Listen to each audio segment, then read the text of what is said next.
Wade Stilson as well. Wade Stilson comes in with a 1.76 ERA, 43 and 2/3 innings pitched, 24 base on balls to 68 strikeouts with a 4-1 record.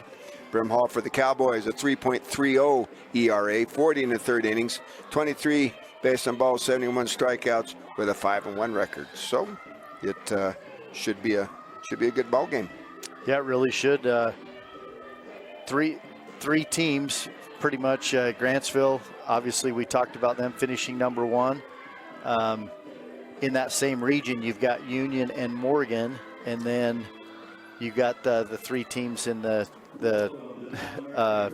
other part of the bracket. You've got Juab, Manti, and North Stampede, all from the same region. Yeah, well, I'll tell you what, looks like they're getting about ready for the national anthem. We're going to send it back to the studio. You're with TeamHive.live and KSL Sports. We'll be back.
Introducing your starting lineups for tonight's game. First introducing our visiting team,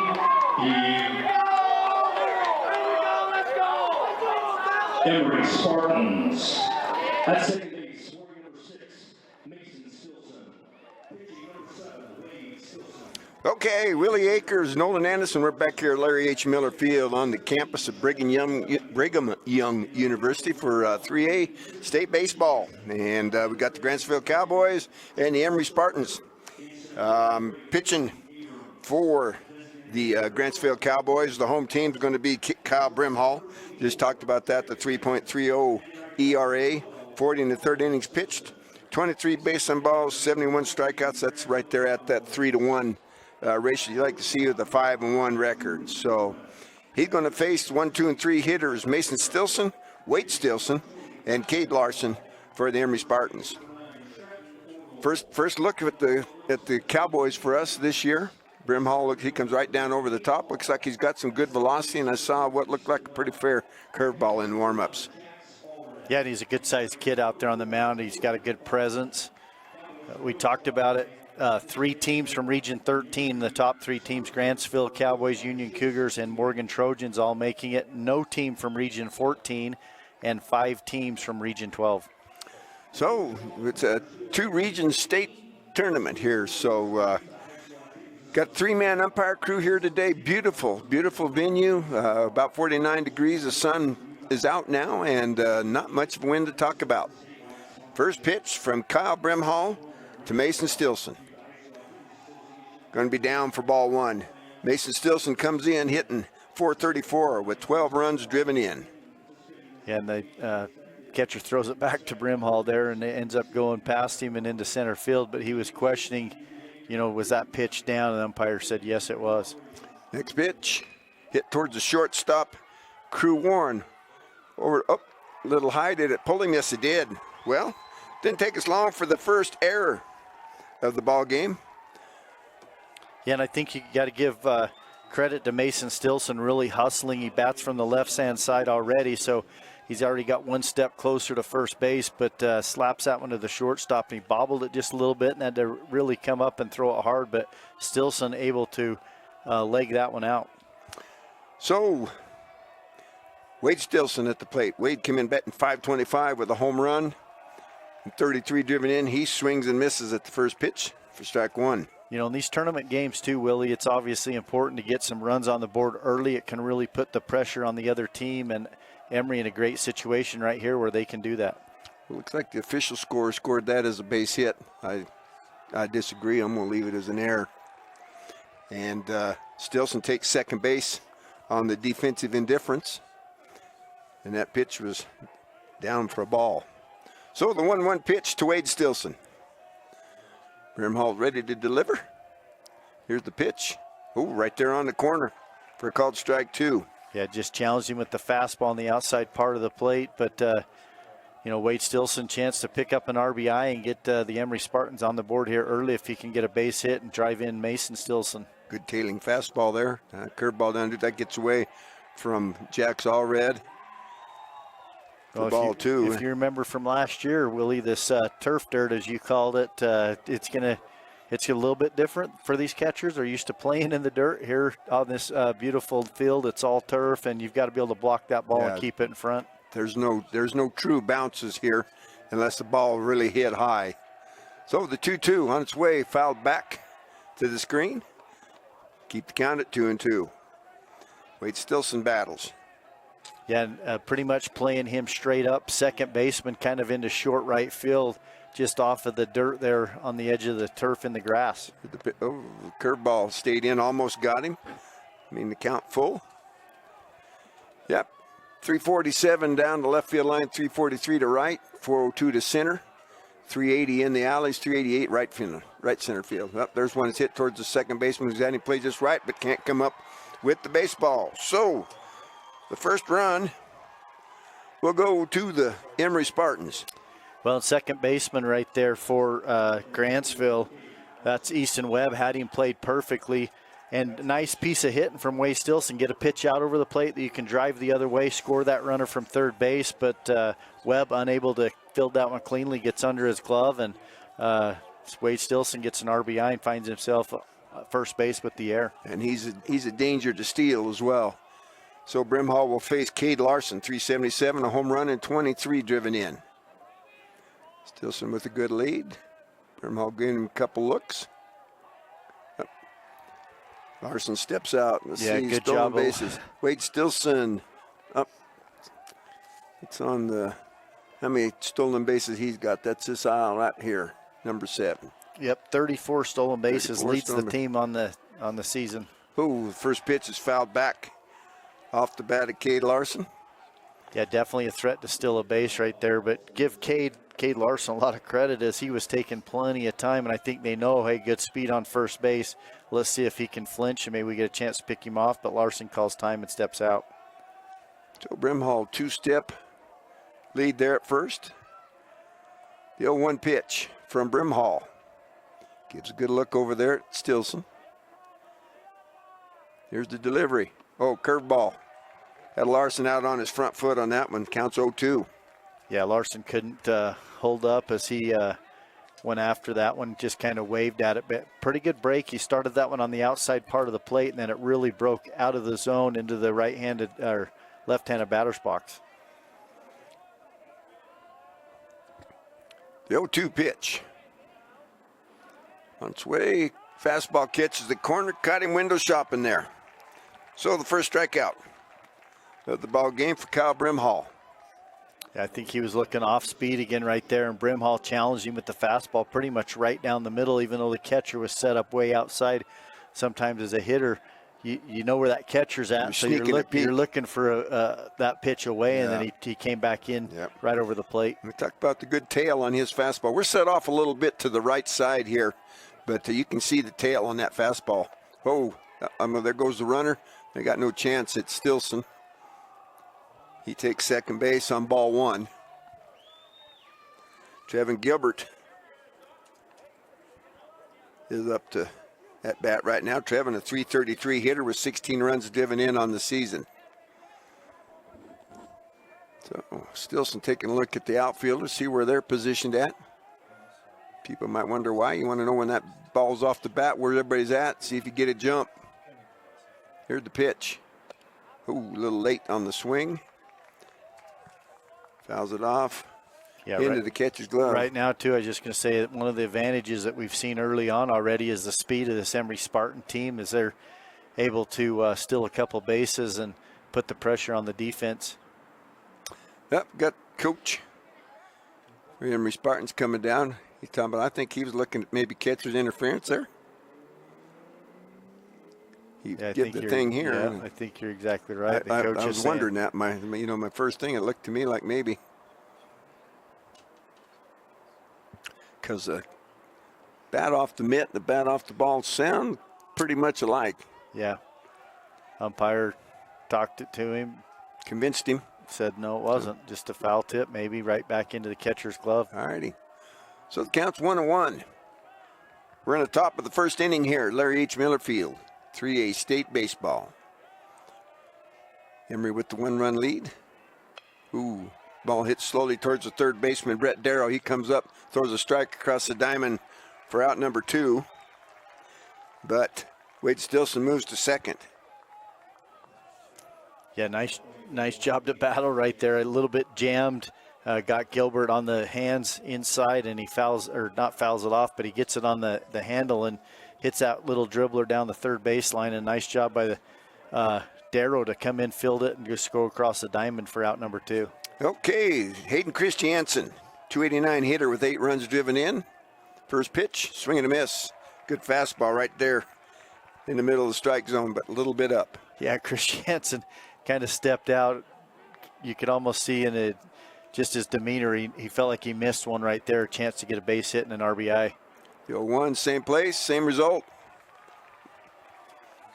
Yeah, right now Brimhall just challenging him with the fastball. And he's got a good one. I'm going to guess he's in the low 80s. Mm-hmm. Yeah, tries to pull one on the outside. Jack's already did a good job to try and frame that. He was set up out there and got it out there. You're going to have a hard time convincing the umpire when you set up out there and hit your glove. You're exactly right. And Brimhall hit the glove. 1-2, curveball stays down, going to even things up at 2-2. Yeah, right now, Brimhall give up the early run, but at the same time got a chance to try to shut down this Emery rally. Ball 3. Tried to get him to chase one out there, full count. Yeah, good patience from Christiansen to lay off those pitches, but he's got to be ready right here. Brimhall probably getting challenging with something in the zone. Got to be careful with the curveball. So right back up the middle for base hit. So the first hit's going to score the second run of the ball game for the Emery Spartans. Yeah, really good piece of hitting right there. Good at bat from Hayden Christiansen as the first 2 pitches. He swung through the fastball, and then Brimhall went fastball away out of the zone, curveball down, fastball away, and they came right down over the middle of the plate, and Hayden Christiansen drives it right back up the middle for the single and RBI. With that runner at third, you got a lot of room in foul territory here until you get down about midway through the outfield where it necks down, but you got 40 feet at least behind home plate. Right on past the dugouts. And runs are premium when you get in the state tournament. Emery, give them a lot of credit coming out, getting 2 on the board early right here in the first inning. Curveball for strike 1 to Turner Stoker, 262 hitter, a home run, and 19 runs driven in for Coach Chase Julian. Here's the 0-1 swing. Just kind of wave. Can't really call that a swing. Kind of waved at that good curveball from Brimhall. Yeah, kind of some late break right there. I think he was thinking, I got to be ready for the fastball, and then, obviously off speed, and then good break the last second. Yep, he's got some giddy up. Ball gets to the backstop. Gets by Jack's Allred, and Christiansen's at second base. We've seen a few pass balls and even a wild pitch already early on. How about stolen bases for Christiansen? Christiansen's got 11 on the season. So good speed. Now there's one hit toward Darrow at third base. Another ball, he pulls him off, but I think he got the tag. Yes, he did. 5-3 put out.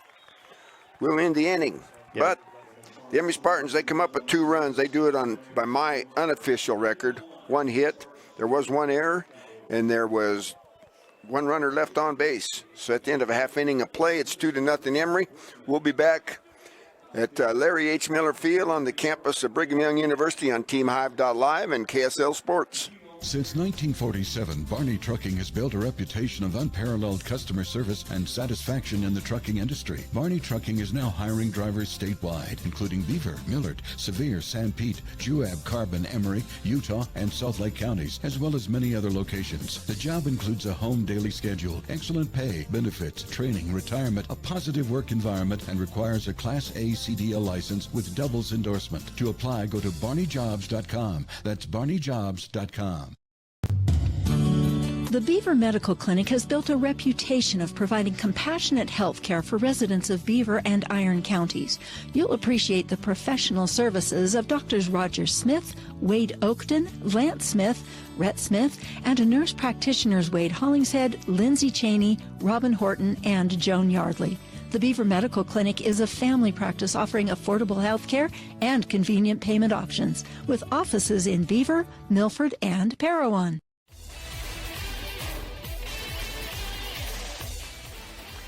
Okay, Willie Akers, Nolan Anderson back here, Larry H. Miller Field on the campus of Brigham Young University. We've got 3A state baseball, Grantsville Cowboys and the Emery Spartans. Grantsville, the home team, by virtue of the #1 seed, just getting ready to come to bat. Emery Spartans in their top half of the first inning came up with 2. So, Wade Stilson with a 1.76 ERA in 43 2/3 innings with 24 base on ball, 68 strikeouts, and a 4-1 record.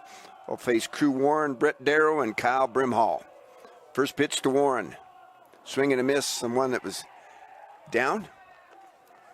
Well, let's go back to that bottom half of that, or the top half of the third out, where the third baseman, Brett Darrow, made a really good job of fielding it, throwing it across, but the first baseman, Stratton Orgel, actually come off the bag up the line and made a nice tag. Otherwise, Emery might have picked up 3 runs in that first inning. That's exactly right, because Chris Jansen had already rounded and he was halfway home.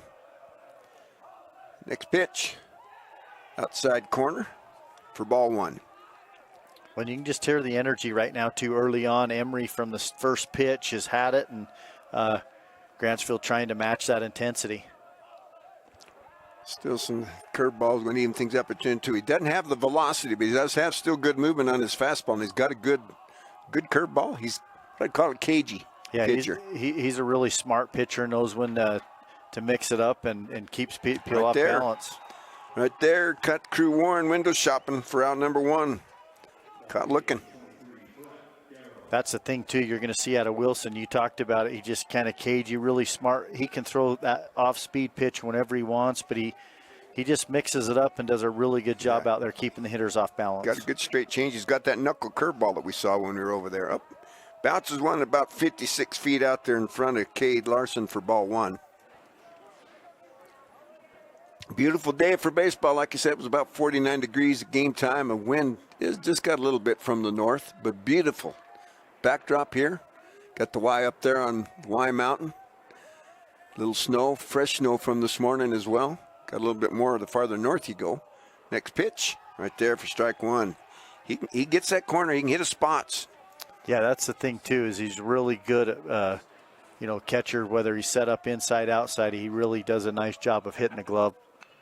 That one coming right back at us for strike 2. Yeah, outfield pretty much straight away. Shaded maybe a step there in center field.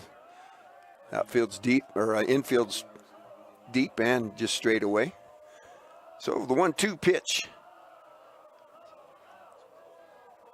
Just takes that little off and just missed outside. Yeah, Emery, you can see the players in the dugouts as everybody's, these dugouts sit down in, but everybody up on that top rail, and Emery players really wanted strike 3 right there. Every pitch thing. Here's the next pitch. Oh, did that get him? Nope. How did it not get him? Yeah, he did a good job of getting out of the way. That ball was fastball up and in, and just about got Darrow. Brett Darrow come in hitting 405 home runs with 29 runs driven in. So got some pop in his bat. He lifts that one. That's going to get foul to the right-hand side. Keep things even at 1-1. Be the 7th pitch to Darrow in the at-bat. Keep mentioning pitches because there is a pitch count. 110 is the limit. Once you hit that limit, you can finish the hitter you're facing, but then you got your place in the dugout and 3 days rest, right? Yeah, exactly. So you get in this tournament, you've got to be able to be smart with swing your and a pitches. miss. Larson dropped it but came up with it. So strikeout number 2, out number 2. That's going to bring to bat Kyle Brimhall, the pitcher. Got a chance to help himself out. He comes in with 361 batting average, 8 home runs. Well, we talked about it. He's a 29. big, strong, physical kid. Yep. I'm sure you leave a ball over the plate, he's going to hammer it. First pitch. Took something off of that one, but it stays up.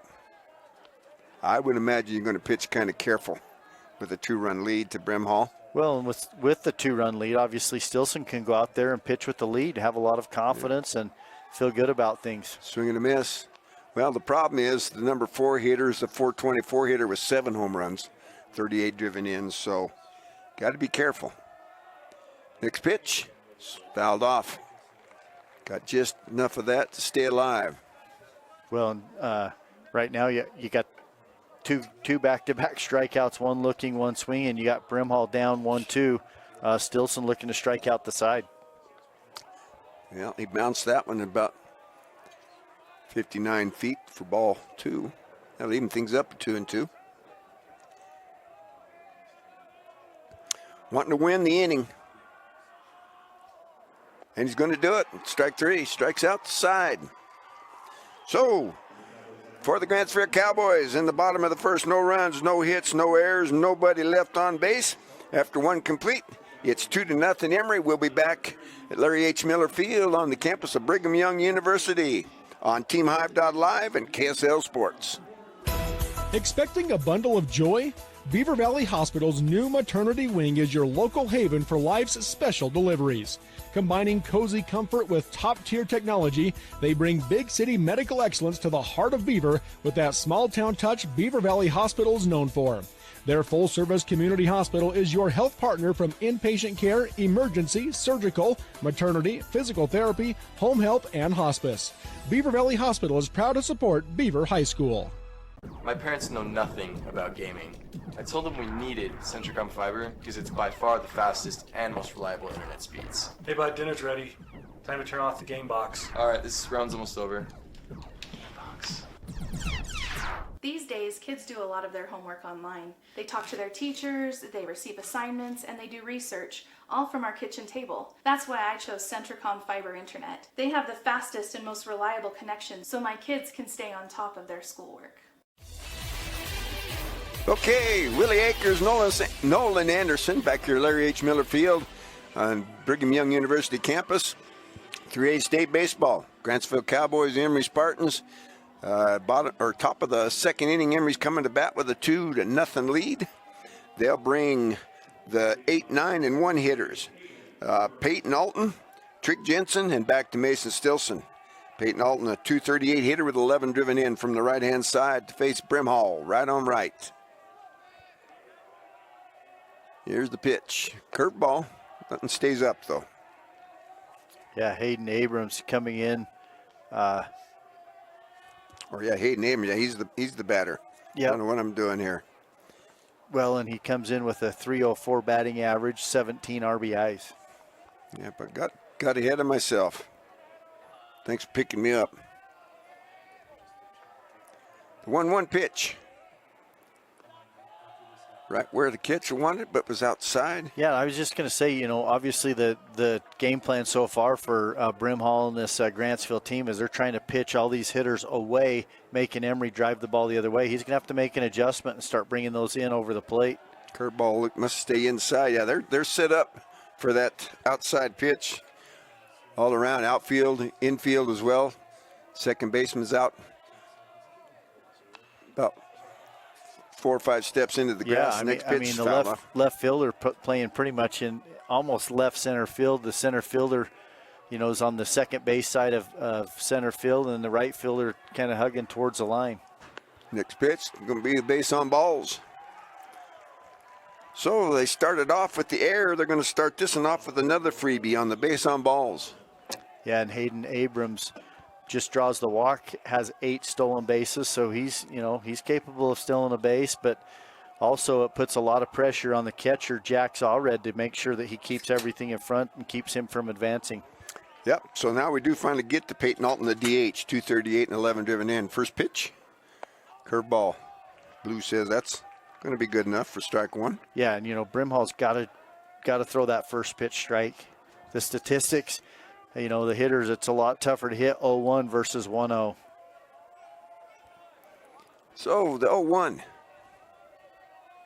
from Brimhall on its way. Another one upstairs. There goes the runner. Good throw. Right there, got him. So the cut stealing for out number 1. Well, you like the aggressiveness of Coach Julian and this Emery team. They've been successful. That's one of the strengths. They feel like they can steal bases and without having to give up and out and move a runner via the bump. But one thing right there is it took a perfect throw, and Jack Allred made that perfect throw. You got it right there. All they had to do was hold the glove there where he caught it.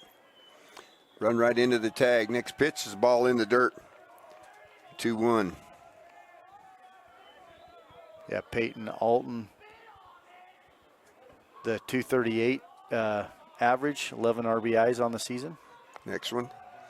Going to even things at 2-2. That one caught that outside corner. Got the tail working for him on that one. 2-2. One out here. Top of the second. Next pitch. Fouled off. Going to go back here behind us. Count remains 2-2. Momentum's such a huge thing in high school sports, and Emery, if they're able to get that stolen base, how big's that momentum versus Grantsville throwing him out right there, because now you have runner at second, no out, versus no runner on and 1 out. What just happened on that pitch? Just a foul ball. That's what I thought.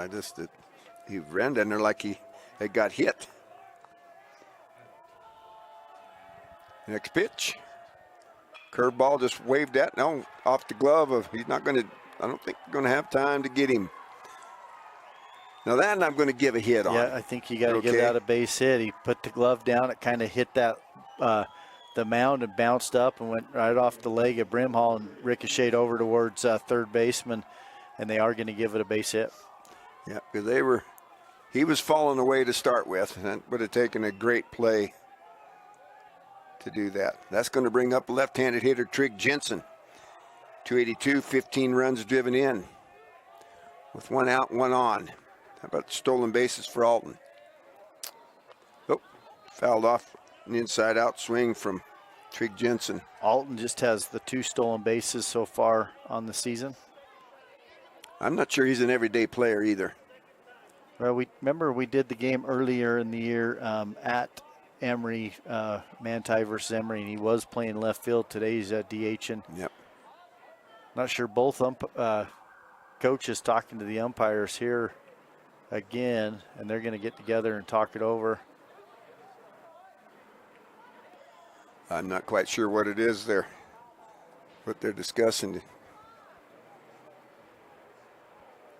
So, well, yep, we're here at Larry H. Miller Field on the campus of Brigham Young University, 3A state baseball. We've already had the first upset of the day. Number 2, Juab goes down 3-2 to the Union Cougars. And we're here now with number 1, Grantsville, down 2-0 to the number, what were they? They were number 8. Number 8 seeded Emery Spartans. We're just in the top of the second, so there is 1 runner on and 1 out for Emery. Brimhall with the 2-2 count. That tail worked against him that time, was up and missed the. Well, and that's one thing too. Brimhall out of the stretch really has that high leg kick, likes to really load up and get a little extra on his pitch. That time he went with the slide step home and was much quicker, trying to mix up his timing. Yep, swing and a miss there.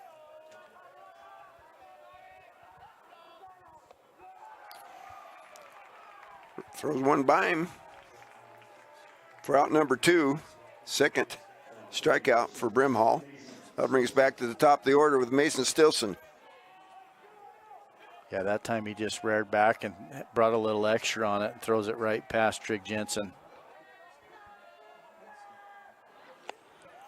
First pitch outside to Mason Stilson for ball one. Mason got on that error to the shortstop in the first inning. According to my record, the official score here gave it a hit, but I don't see that. Not on that one. Next pitch, lifted to the left-hand side. He's going to run out of room over there, even things up. Ball was hit right at him. Yeah, and that ball just past the third base dugout gets down in there where they have their little mini infield where they can work on the short game. And, Mason Stilson batting from that left side has excellent speed. Grantsville's going to have to, field it quickly. Yeah, and my mind crew Warren was loading up to try with the backhand side to try and throw that. Called strike two. And he just left the ball. Yeah, Brimhall, nice job coming back with the curveball. 1-2, that one's hit toward the middle. Second baseman going to go across the diamond for out number 3 on the 4-3 put out. And the third out. So no runs on one hit. There were no errors and there was one runner left on base at the end of 1.5, 2-0 Emery. We'll be back on the TeamHive.live and KSL Sports at Larry H. Miller Field on the campus at Brigham Young University. I'm Dr. Brandon Beck, and I'm one of the general surgeons at Central Valley Medical Center. One of the best parts of my job as a general surgeon is to interact with a wide variety of people. And many of those people have experienced chronic conditions or painful things for many years. And there is nothing better than helping them to work through those conditions and to have an improved quality of life. I'm happy to be back in Utah at Central Valley Medical Center serving the people in our community. Honey's Marketplace invites you to experience their refreshing variety and signature items. Honey's Marketplace features a wide selection of camping supplies, a garden nursery, and fresh floral department. Experience fresh-baked artisan breads and pastries in their bakery, and sushi made fresh every day. Get all this with hometown service you deserve. Fresh, friendly, and close to home. Honey's Marketplace, 260 East, 300 South in Kanab. Okay, Willie Akers, Nolan Anderson back here at Larry H. Miller Field on the campus of Brigham Young University, 3A state baseball. We're in the bottom of the second of a 2-0 ball game in favor of the Emery Spartans with the Grantsville Cowboys coming to bat.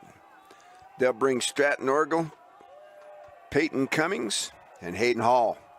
Stratton Orgill, the number 4 hitter, 424, 7 home runs, 38 driven in. Fouls that one off, curveball. Yeah, and they're facing a tough Wade Stilson out there who strikes out the side to start the game.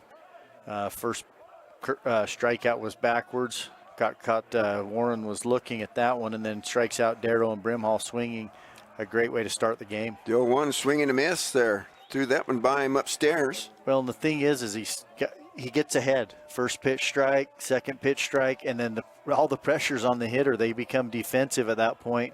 And so give Stilson a lot of credit. He's getting ahead early in the count. Strike 3 right there looking. Not sure what Orgill was looking for. He might have thought the off speed was coming, but stayed upstairs. Yeah, four straight strikeouts. If you're Coach Julian, you got to love what you're seeing out of Wade Stilson right now. Peyton Cummings, 270, 20 driven in. First pitch, curve ball, one of them 58-footers. For ball one. But he's starting, first pitch curveball. It keeps these hitters off balance. Comes back with that tailing fastball on the corner. Strike 1.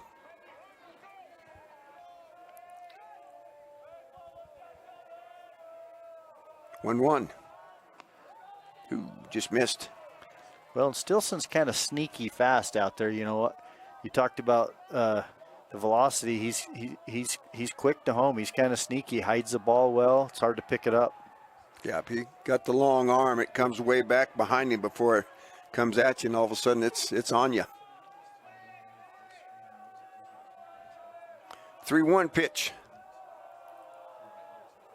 Oh, it's going to be the first base on balls given up by Stilson.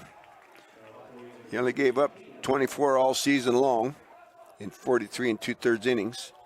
That's going to bring up number 3, Hayden Hall, the center fielder, 362 with 19 runs driven in. How about steals for Cummings? 2 on the season. First pitch. Cummings. Yep, curveball. Yeah, Strike 1. Once again, starting first pitch, curveball for a strike. That's tough on hitters. And Stilson with a nice slide step home is going to keep those runners close to first base. So good lead there, but not going. That ball's lifted to the right-hand side, going to get foul. That's the other thing that he does a really good job of is changing speeds with the fastball and the curveball. So he starts first pitch curveball, and then he comes with the fastball and got good movement. Jammed him too, yeah. It keeps Hall from really being able to just unload on that one. Kind of more of a defensive swing as he fouls it off. Next pitch, ooh, that's right at the ear hole on the helmet there, but Hayden Hall able to turn away from that one. Well, we'll see if that sets up his curveball down and away as he comes fastball up and in, gets Hall maybe a little bit backed up off the plate. Goes to first. Not sure why there. 2-step lead there for Peyton Cummings. Yeah, I think it's just saying, hey, I know you're there, still keeping him aware. Next pitch, swing and a miss. Strike 3. One up in the strike zone. He helped Stilson on that one. Yeah, it's his 5th strikeout of the game and the 6th batter he's faced. So other than the one walk, it's the only blemish so far for Wade Stilson, who's had an excellent start to this game. Goes to first. And coming back. Easton Webb coming to the plate. 208, 5 driven in. From the right side, first pitch. Nothing stays up for ball 1.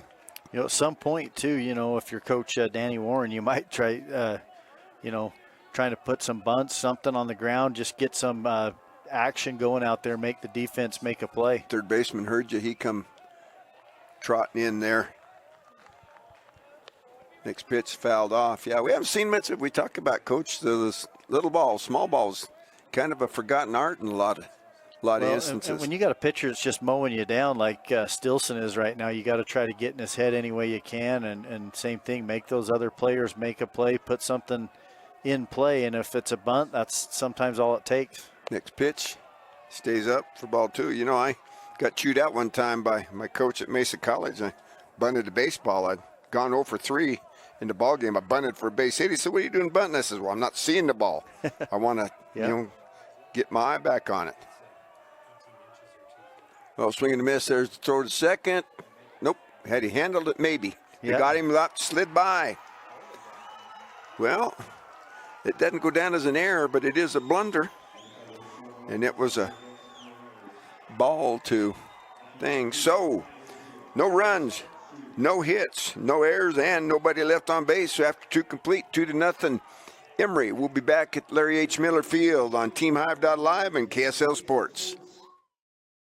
For more than 3 decades, the Intermountain Power Project has served as a model of regional energy cooperation, generating and transmitting coal-fueled electricity to a diverse group of municipal utilities and rural electric cooperatives with operations across 6 U.S. states. Now Intermountain Power is expanding its role as a regional energy hub, including utilizing renewable energy resources. Intermountain Power is proud to support and invest in our central Utah communities. Visit IPAUtah.com to learn more about IPP Renewed.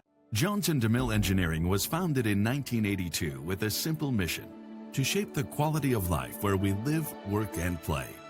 We are proud to serve by providing clean water, increasing access to nature and recreation, protecting homes from flooding, designing safe wastewater systems, and connecting our communities. It is our goal to create a place where people want to live, work, and enjoy life.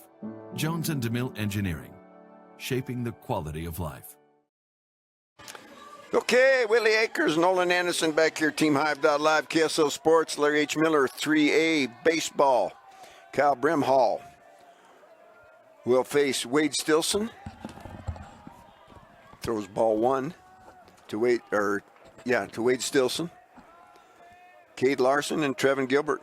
Wade Stilson, 525, a home run, 33 driven in. Next pitch, ball 2. This is the battle of the pitchers right here. We'll see who wins this one, whether it's Brimhall or Stilson. So far, Stilson in his first at-bat was able to get on the E4. Next pitch is down. Well, you'll see a lot of times at this age, you're trying to, maybe put a little extra on it to the opposing pitcher. Stilson's not going. There's old automatic. No, I thought sure enough that would get the old automatic call, but gets the base on balls. Yeah, second. Low on the bottom of the zone right there, and Wade Stilson, we talked about his ability to steal a base. He leads the team, 34 stolen bases. He got one in the first inning as well. So, nope, the throw over. Nope.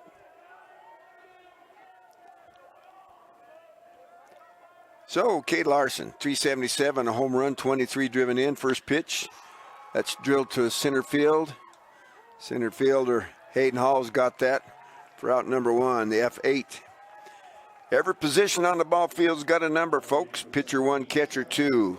Infield, left to first, second, and third is 3, 4, 5. Shortstop 6. Outfield left to right, 7, 8, and 9. That ball was hit pretty good. Larson got caught looking his first time up, and so he was ready that first pitch and drives it center field, but a nice play out there by the center fielder. Makes the catch by Hayden Hall. Stilson bouncing around out there. That one's hit to the same place, but that's going to drop. Stilson had a good look and a good jump. Yeah, and he's kind of patted himself on the chest right there, letting the coach know I probably should have been able to read that one a little better and go first to third, which would have been really big for Emery to go first, third, and only have one out. But that's going to bring out the coach from Grantsville to talk things over defensively and maybe even consider maybe switching it up, because Emery's all over Brimhall so far in this game. Yeah, it's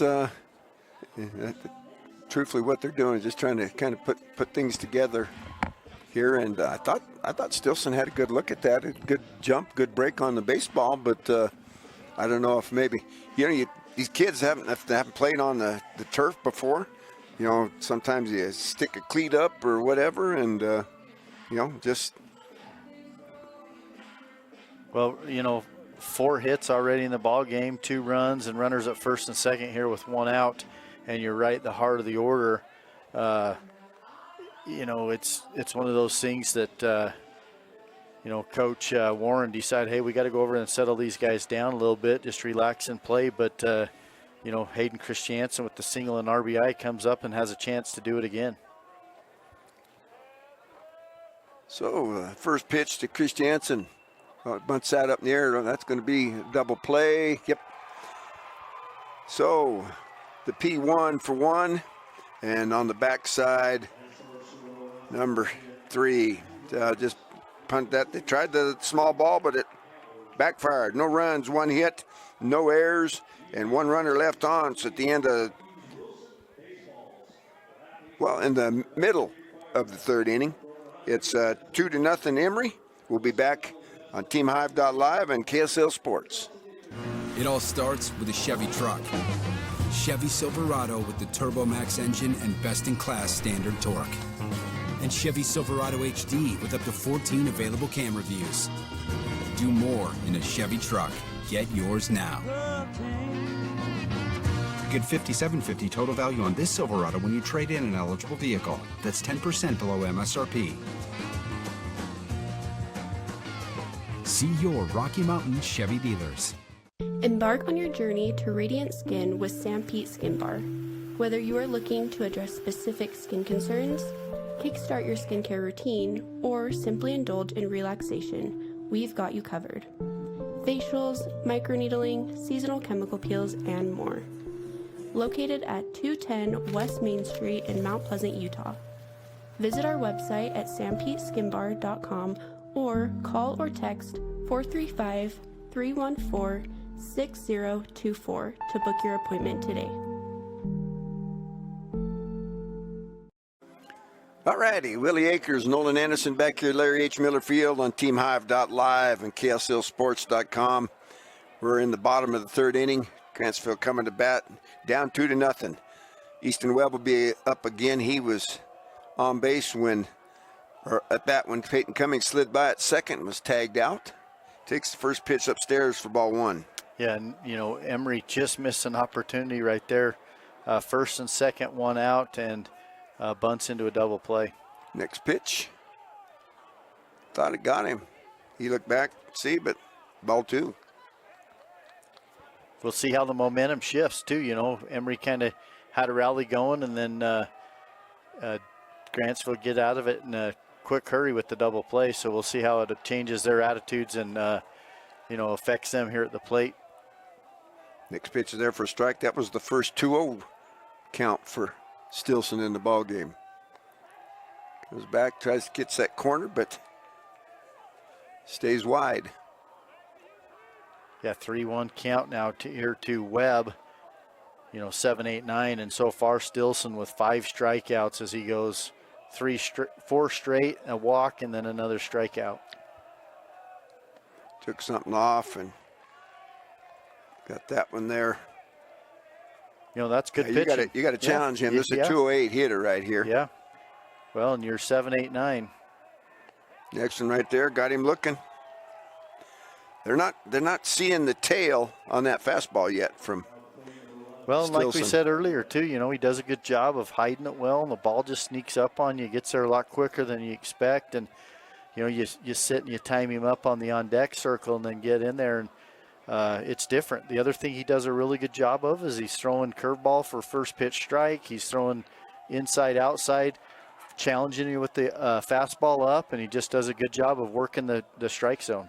Yep, Jack's Allred swings and misses at a curveball. Well, fouled it off. 246, 12 RBIs. He's down 0-1. Here's the pitch. Tailing fastball misses that time. So 1 ball, 1 strike. 2-zip. Emery up here in the bottom of the 3rd inning. Next pitch, swing and a miss. Strike 2. Yeah, see there, he started him away, and then that pitch he came back in on the hands and just got it underneath the bat. Jack's already a 246 hitter. He steps out. Yeah, you got pretty good thing. You look at number 9 hitter, Jordan Fossen, in the on deck circles, 386 with 20 runs driven in. Not bad having number 9 hitter hitting like that. That next pitch just misses upstairs, going to even things up at 2-2. Has a tough pitch to lay off of if you're Jack's Allred right there, but he's the catcher. He knows the zone. Next pitch. Ooh, he waved. Yep, they're going to ring him up. Said he went around. So the 7th strikeout on a 58-foot curveball. Yeah, and based on Grantsville's record, they're 20-2 overall. Right now, Wade Stilson's just got him fooled at the plate. So Jordan Fossen, talked about his numbers, 386, 20. Here's the first pitch. Swing and a miss. That sneaky fastball. Yeah, just blew it right past him. Talked about hides it good. He's got the long arm, comes way back behind, and it just gets on you. Quick. Next pitch. Tried to get that tail end fastball over. He's not going to give in. Oh, no. So it looks like Grantsville pretty much trying to pull the baseball. Yeah, one thing, too, these Emery fielders have got to be ready because right now there's not been any ball put in play, but you can't go to sleep out there defensively. You've got to be ready every pitch. That tail end fastball there for strike 2, yeah. When you look at a team that's got the 333 batting average, you don't want to go to sleep on them. Next pitch. Ooh, bounces that one. Good pickup there by Cade Larson. But that, you mentioned Cade Larson. We got to give him some credit back there. He's doing a nice job working with Stilson on the mound. Next pitch. That's hit slowly. Stilson's going to field that himself. Off the balance, but not going to get him. That was infield single there. Yeah, the only chance they might have had is if he would have maybe decided to let that one roll and see if it has enough spin on it to go foul. I'm not sure that it would have. He probably made the right play, but either way, he wasn't going to get him. Well, so that's the first hit in the ball game. That's going to get us back to Crew Warren at the top. 400 batting average, 1 home run, 17 driven in. How about stolen bases for Fossen. You got numbers on him there, number 4. First pitch is up. There he goes. Got him. They got him. Yep, Fossen has 19 stolen bases, actually leads the team in stolen bases, but that one hopper was right where it needed to be, and he slid right into the glove for the out. So no runs, no hits, or there was the one hit, no errors, and nobody left on. After 3 complete, it's 2-0 Emery. We'll be back on TeamHive.live and KSL Sports. San Pete Steel in Moroni was founded in 1994 and is one of the major steel construction companies in the Intermountain West, specializing in structural steel fabrication and erection. San Pete Steel's impressive portfolio includes the Hale Theater in Sandy and structures on the campuses of the University of Utah, BYU, and UVU. San Pete Steel in Moroni, where their motto is done right and on time, at 685 East Main in Moroni. Call 800-261-1026, 800-261-1026, or sanpetesteel.com. Are you a new CDL license holder? If so, Barney Trucking would like to train and pay you to become a world-class truck driver on state-of-the-art equipment. They also provide you with reliable, courteous support, a fantastic wage, paid holidays, solid benefits, home daily schedules, paid time off, an excellent safety record, and respect. Dependable truck drivers have been Barney Trucking's #1 investment since 1947. Start your outstanding career by applying today at barneyjobs.com. barneyjobs.com. The Beaver Medical Clinic has built a reputation of providing compassionate health care for residents of Beaver and Iron counties. You'll appreciate the professional services of Drs. Roger Smith, Wade Oakton, Lance Smith, Rhett Smith, and nurse practitioners Wade Hollingshead, Lindsay Cheney, Robin Horton, and Joan Yardley. The Beaver Medical Clinic is a family practice offering affordable health care and convenient payment options, with offices in Beaver, Milford, and Parowan. Billy Akers, Nolan Anderson back. Turner Stoker at the plate for the Emery Spartans. Got a 2-ball count. Yeah, Turner Stoker grounded out to third base his first time up. 0-2 pitch in the dirt. Well, in the turf dirt. For a 3-0 count. 3-0 on its way right there. So automatic. Yeah, good job of Brimhall just not giving in and walking him right there, coming back with strike 1. Right there, same spot. Yeah, sometimes you can be too fine out there trying to throw that perfect pitch. Sometimes you just got to go right at the hitter and challenge him right down the middle. Yep, Stoker, a 262 hitter with 1 home run. 19 driven in. That's bounced over and off the glove. Gonna get the infield hit there for Turner Stoker. Yeah, Brimhall's a big, tall kid out there too, and he jumps up and just gets a glove on it. And I think if he doesn't get the glove on it, it's still a base hit. It probably gets through the infield quicker than it did, but he at least got a glove on it, kind of slowed it down. Because Warren didn't get to it until way back behind second base, even on that. And it gave Warren a chance, but still, by the time Warren gets to it, Stoker's already crossed first base. So what we got going? Do we have a pinch runner? What's that number? Is that 23? Yeah, it looks like they're going to be in a pinch runner. That's going to be Peyton Nielsen. Peyton Nielsen. He's got 1 stolen base on the season. So more than likely we're going to see Turner Stoker re-enter. Looking to get that 3rd run on the board. How many stolen bases did? Just the 1. Just the 1. Yep. So. But it doesn't mean that he's not got good speed and but capable of he looks a little more stealing. fleet of foot than Turner Stoker did. That brings up Hayden Adams, 304, a home run and 17 runs driven in.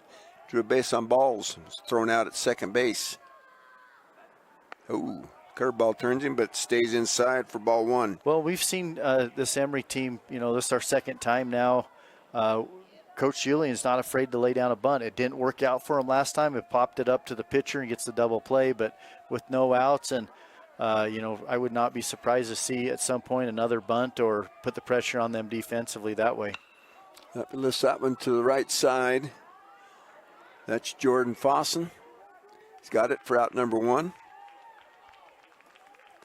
On the F9. Just got under that one. Yeah, he did. He was a little bit late on the fastball. Barrel of the bat got underneath the ball, lifted that one high into right field, but a nice catch out there from Fossen, and then it keeps Nielsen there at first base. Peyton Alton coming to the plate. 238-11, driven in, had a base hit his first time up. Yeah, he hit the one right back up the middle that kind of ricocheted off of Brimhall's leg. First pitch. That one's lifted to the right side. I think that's going to get foul. Yeah, the Nielsen kid hadn't shown much. Hadn't got much of a lead, a little bit of a two-step lead, and not much of a secondary out there. Yeah, and the third base coach giving signs and holding up his hand, giving different numbers to relay to the hitter and Nielsen there at first base. Yep, just the barest of leads there for Nielsen. Brimhall takes a look. Here's the pitch. Bro throws that one by him. Yeah, fastball down on that outside part of the plate, down around knee high. Alton not able to catch up to it. So the 0-2. One out here. Alton the DH. Brimhall having a long look. Alton steps out. Didn't like how long he was doing. No, and right now Alton's got to be tough with 2 strikes, shorten up his swing, and put the ball in play. Here's the pitch. Fastball stays away. Nicky talked. Brimhall mostly trying to live on that outside I was just going to portion. say that again. You can just see that's the way they want to play this Emery team, and he's just continually missed a little too far out.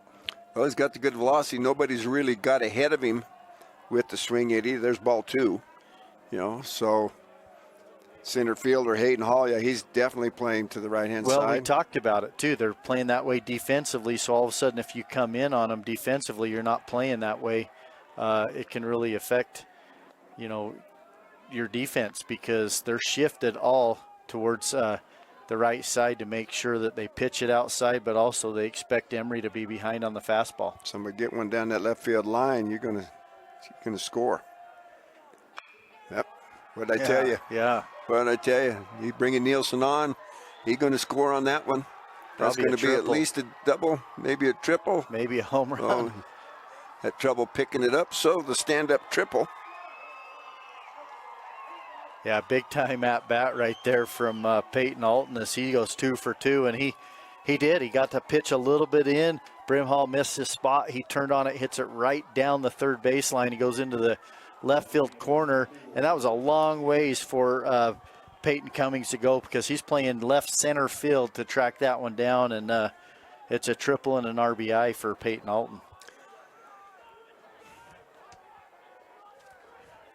Yep, good job of hitting there by Peyton Alton. Came in just hitting 238, but he's got 2 base hits. Next pitch, attempted bunt there on the left-hand side from Trig Jensen, but he couldn't get his bat on it. Strike 1. Good idea, though. Yeah, and this Emery team, they'll play the small ball. They got good speed. They handle the bat well in the box. Yep. Swings at the next and fouls it off. So got one out, got one run across, and another possibility out there at third base. That's Peyton Alton. We're in the top of the 4th here, 3-0 Emery.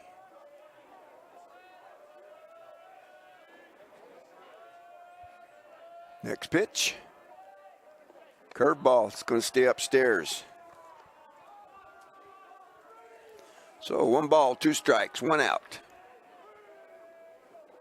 Here's the pitch. Oh, in the dirt. I thought it hit him, but. Yeah, it looked like it almost got him. Emery finished the regular season 2-5 going in the tournament, and then they go 2-0 against American leadership and come in with a lot of confidence and momentum. There's one that's hit towards the first baseman. He's going to hit nobody covering first base. So the run's going to score.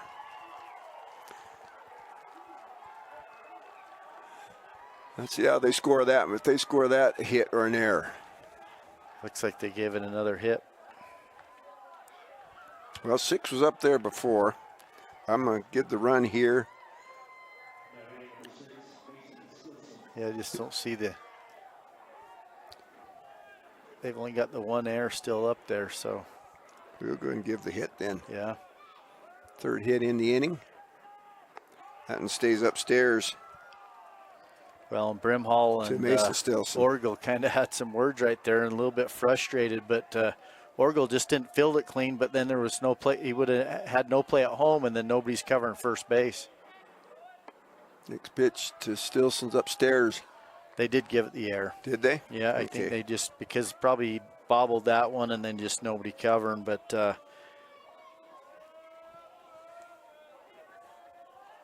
E3 on that one. Next pitch, fouled off by Stilson. For strike one. Well, I'll tell you what, with the way that Wade Stilson's pitching, you got to be really happy, Coach Julian, with what you're seeing so far in this game.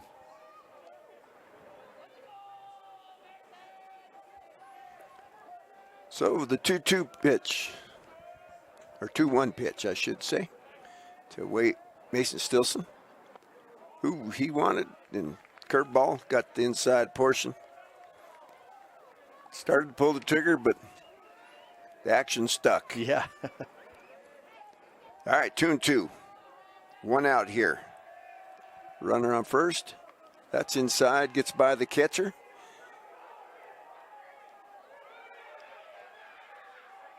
And he goes all the way to third on the pass ball. Yeah, and that one looked like, I'm not sure that Jack Allred even got a glove on that pitch. I think it hit his shin guard and bounced over towards the Emery. Hit the umpire. Umpire's shaking the foot there. So it hit his shin guard. I was going to say, there was no glove on it. He just missed it, and it ricocheted off the umpire's. Got over here in the well. And leg, yeah. Allred had no idea where it is, so runner at third. Full count to Mason Stilson, a .434 hitter. Swings and a miss. That's going to put him back in the dugout. And the third strikeout for Mr. Brimhall. But that brings a .525 hitter in Wade Stilson, a home run and 33 driven in. Got on the air and a base on balls. Really help himself out right here with a base hit. Takes that curveball for strike one. Been a while since he started him off with a curveball. Don't want to hang one there to Stilson, though. Another curveball. Just misses. That looked more like the slider. He's got a good-looking curveball on that and had just a little bit of sharp break. Yeah, and Brimhall looks a lot more comfortable throwing out of the windup versus the stretch. That's fouled off. Back behind. Makes the count 1 ball, 2 strikes. So Stilson in a little bit of a hole here. Brimhall would like to set him down here and stand that runner there at third base. Preserve that 4-0 thing. Right back up the middle and through for the base hit. Yeah, that was almost just too good a pitch right there. 1-2 count. Brimhall ahead, but Wade Stilson, nice piece of hit and gets a single in the RBI. So they just keep piling it on here. 5-0. That's going to bring up the number 3 hitter, Cade Larson, .377, a home run, 23 driven in, struck out looking and flew out to center field. He's probably hit the ball harder than anybody else on the ball club, but just got under it. That one he hit the center field. Yeah, just an update. Manti leading North St. Pete 9-1 in the top of the 6th. Here's the pitch. There goes Stilson. Didn't have much of a jump, but that one's not there this time. He's in with a stolen base. That's his second stolen base of the game. Yep, he just relies on that speed to get there. He did on that one anyway, and it didn't fail him. The ball was a strike, or the pitch was a strike, I should say. So, another possibility out there for Cade Larson with Wade Stilson at second base. The 0-1 pitch. Curveball waved at by Cade Larson for strike 2. Yeah, good looking curveball right there from Brimhall. If you're Brimhall and Grantsville, you got to learn from that swing right there. Maybe challenge him right here to go do the same thing. Stilson's going to try and take third. The pitch, they're going to call it a foul ball. I think just ball in the dirt basically. Okay. So he gets the strikeout for out number 3. But Emery Spartans, they come up with 3 runs. They do it on 3 hits. There was the 1 error in the inning, and there was 1 runner left on base. So at the end of the middle of the 3rd inning, 5-0. Emery will be back on the TeamHive.live and KSL Sports. Expecting a bundle of joy? Beaver Valley Hospital's new maternity wing is your local haven for life's special deliveries. Combining cozy comfort with top-tier technology, they bring big city medical excellence to the heart of Beaver with that small-town touch Beaver Valley Hospital is known for.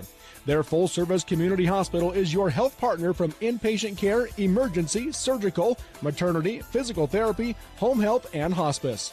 Beaver Valley Hospital is proud to support Beaver High School.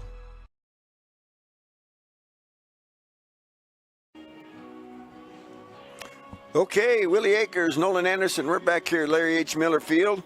Got Joe Williams running the controls for us here, TeamHive.live and KSL Sports.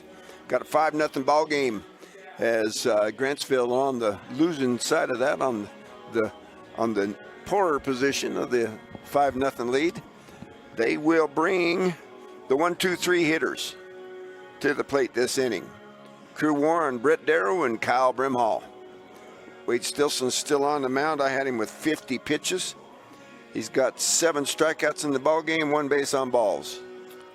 Well, Emery right now just in total control of this game from the start to where we're at right now.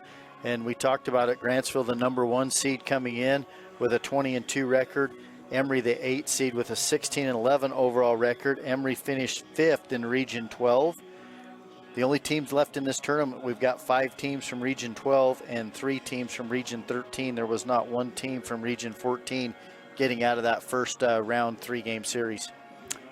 So that brings us up to date here. So Crew Warren will step in. He was up to bat when they threw out Jordan Fossen at second base. First pitch is strike 1. Starts him off first pitch curveball. You know, it's really tough because most coaches don't like hitters getting up swinging at first pitch curveball, but Stilson's been able to throw it for a strike. Here comes that sneaky tailing fastball, throws it by Crew Warren. Crew came in hitting 400, a home run, and 17 driven in. Struck out his first time looking. Next pitch, that's towards the second baseman, Stilson. He's over to first for 1 on the 4-3 putout, and out number 1. A 2-hopper to Bo Stilson, the brother of the pitcher, Wade Stilson. Got the cousin. Or no, that was the cousin. The brother's out in right field. Too many Stilsons in the ball game for me. Yeah, that was the cousin Mason right there. But a nice ground ball, way to get ahead. You know, Stilson had 0-2, and still Grantsville yet to really turn it loose at the plate with the bats. Brett Darrow comes in hitting 400, 5 home runs, 29 driven in. He struck out, takes ball 1 on a little off speed in the dirt. And throws, next one comes by and get Thielen fastball by him for strike 1. Sneaky fastball there from Wade Stilson. Swing and a miss, and he took a little, just something off. I think that was that straight change. Well, and you know, I'm surprised Grantsville hasn't really taken a lot of time. Stilson likes to work fast. They haven't disrupted his rhythm at all. He's in control of the game. Next pitch, 58-foot. Ball 2. Counts 2-2. I had 50 pitches for Stilson coming into the inning. Can go to 110. Next pitch. And that's that off speed. Gonna have to hurry there. Nice job. Nice job by Treg Jensen to come up. Throw a strike across the diamond to Trevin Gilbert for the 6-3 putout. Out number 2. Yeah, nice ground ball and a better play defensively. Like you said, Trig Jensen really coming in and had to charge that one. I think Stilson may even got a little bit of a glove on it right there. But Trig Jensen coming in. Turf helped that one. And the other thing is he got rid of the ball quick, right? There was no double pump or shuffling the steps, just good footwork. Kyle Brimhall waves at the curveball that in the dirt for strike 1. Brimhall struck out his first time up too. Yeah, Stilson struck out the side to start the game, and he's had to set the pace since then. Inside on Brimhall on that one. Almost got him on the elbow. Kay Larson going to go out there and talk to his pitcher. Yeah, not sure what he's talking about other than maybe he noticed something. Crossed him up, and that might crossed him up on the signal there. saying, hey, can't you see my signals? Gonna have to put fingernail polish on my finger or tape like tape. you see some of them. Tape. Next pitch, that's hit towards the third baseman. Gonna have to hurry. Nice job, nice dig, but he got there. Brimhall got some speed to get him down there. So the base hit. Well, and had he got him out, this inning would have been ground out to second, ground out to short, ground out to third. After strike out the side, and then they just worked around the horn on the infield. But Brimhall with good speed getting down the line for the single.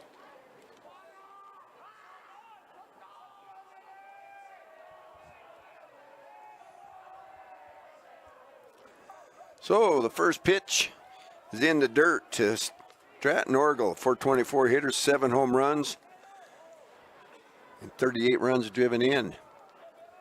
Brimhall's at first base.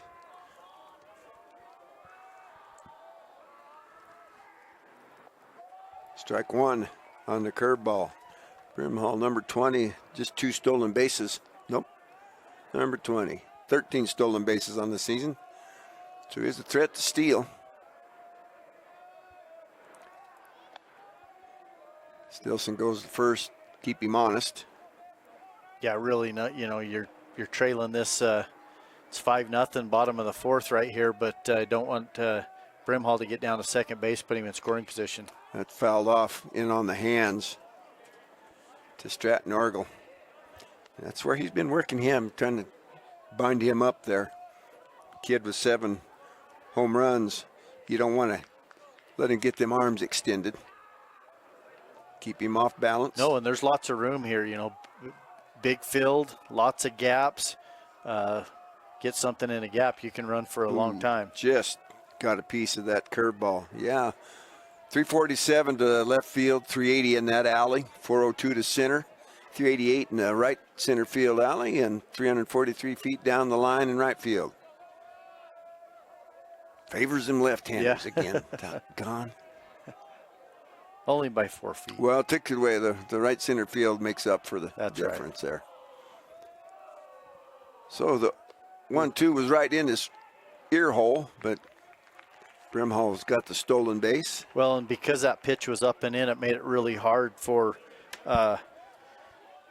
Larson to get that good throw down to second base, and he throws that one kind of on the second base side of second base, and no chance at getting Doesn't have real strong throw, but he gets rid of it in a hurry. Mm-hmm. So 2-2, 2 outs, curveball, down for ball 3. This will be the 7th pitch in the at-bat to Orgel.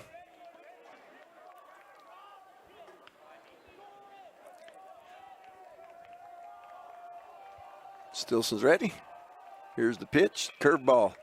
I think that's going to fall, and that's going to score the first run for the Grantsville Cowboys. So the little bloop single and the RBI for Orgel. So the second hit in the inning, the first run of the ball game.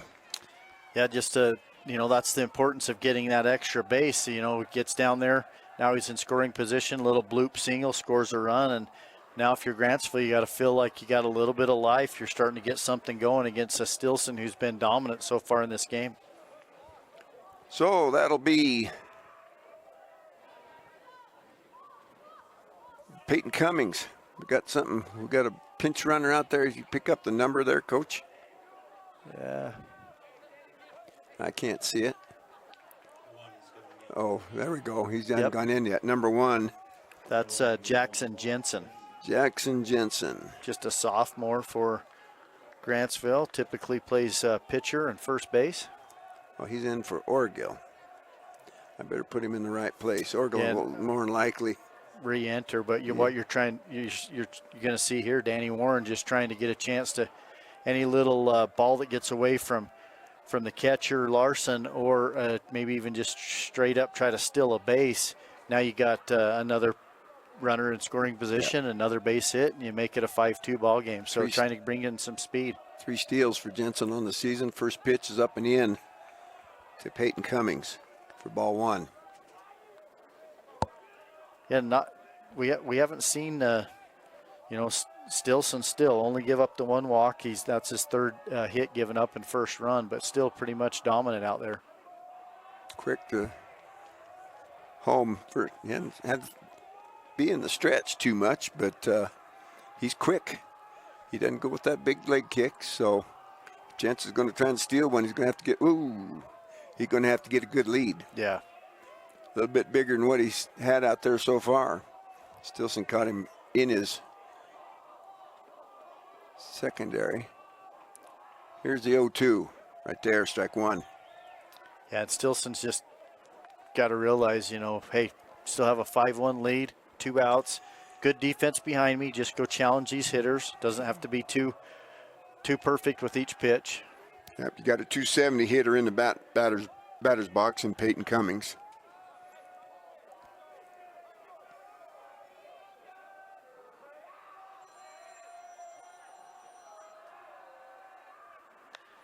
That ball's blooped to the first baseman. Good running catch by Trevin Gilbert for out number 3 on the P3. But they break the ice. The Grantsville Cowboys come up with 1 run. They do it on 2 hits. There were no errors, and there was 1 runner left on base. At the end of 4 complete, it's 5-1. We'll be back on TeamHive.live and KSL Sports. Hi, I'm Barrett Hilton with TeamHive.live, where we've created a locally run video streaming platform for Utah schools. On our website, you're not going to wade through a bunch of unrelated content. You bring up TeamHive.live and you're just going to find a lot of high school sports and events. We've created tools that make it super easy for you to create events and stream to our site. And if you ever need help with anything, you can give me a call. So I want to invite your school to join the team. If you're a Utah high school, you can stream live on TeamHive. That's TeamHive.live, powered by Centricom.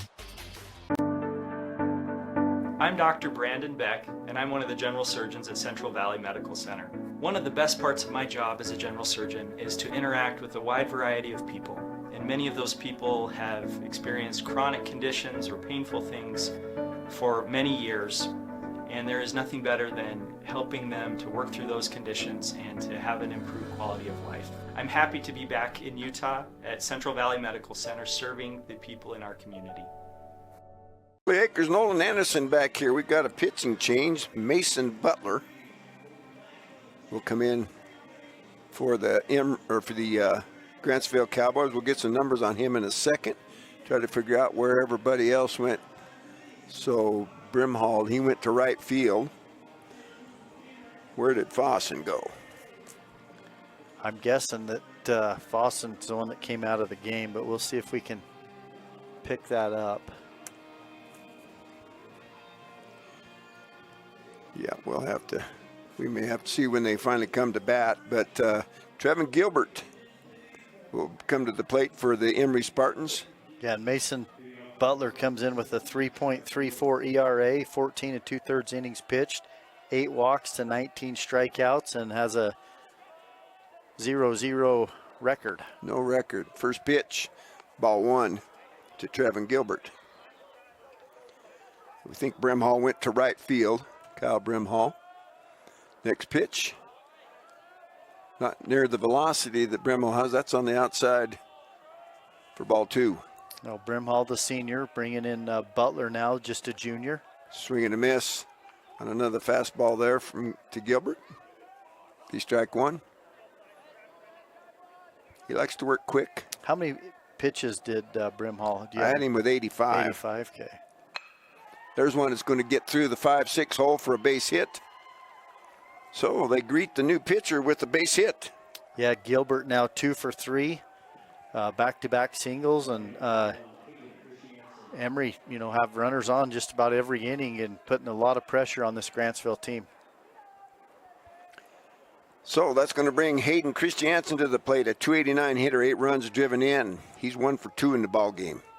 He was one that tried to bunt that ball up in the air, I believe, wasn't he? Yeah. First pitch on the outside corner for strike 1. Yeah,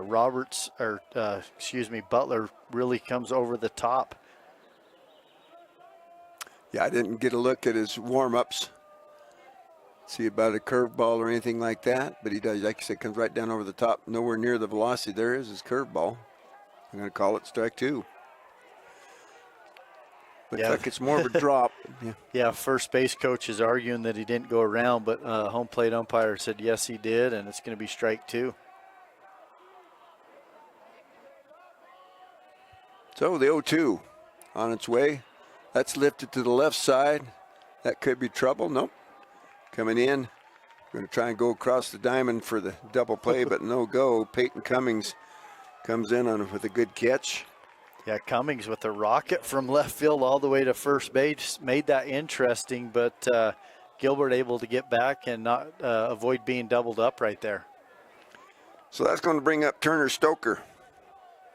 1 for 2 in the ball game. Came in, hit 262, the home run, 19 runs driven in. He did re-enter after Peyton Nilsson pinch ran for him last inning. So the first pitch to Stoker.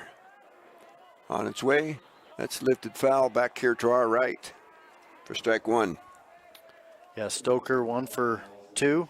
Singled his last time up and grounded out to third base his first time up. But looking to keep this rally going and see if he can't move the runners and extend this inning. Next pitch, that's in the dirt. Good block there by Jax Allred. Yeah, Allred did a really good job of just going down to his knees and getting out around it and keeping his chest out over the ball and keeping it right in front of him.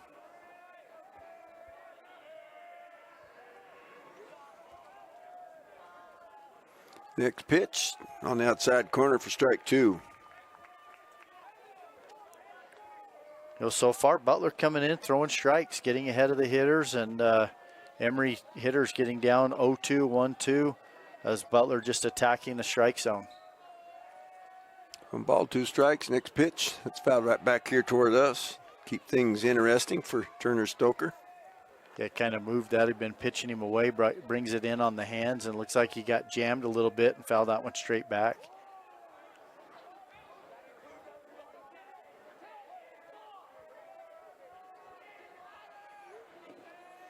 Next pitch, curveball, it's going to miss. Stoker reached out there, had a good look at everything. Kind of funny when you look out there like there ain't no way you're going to be able to swing the bat, but he just wanted to make sure in his own mind that the ball was out there where he thought it was going. It was a curveball that missed.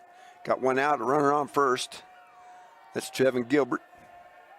Next pitch, just got a piece of that. Yeah, good at bat just to continue to foul those off as the Emery dugout had the hats off, kind of waving them a little rally cap going and trying to get the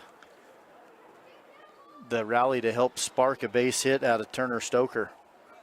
How many steals we got on Gilbert for the season? Number 17.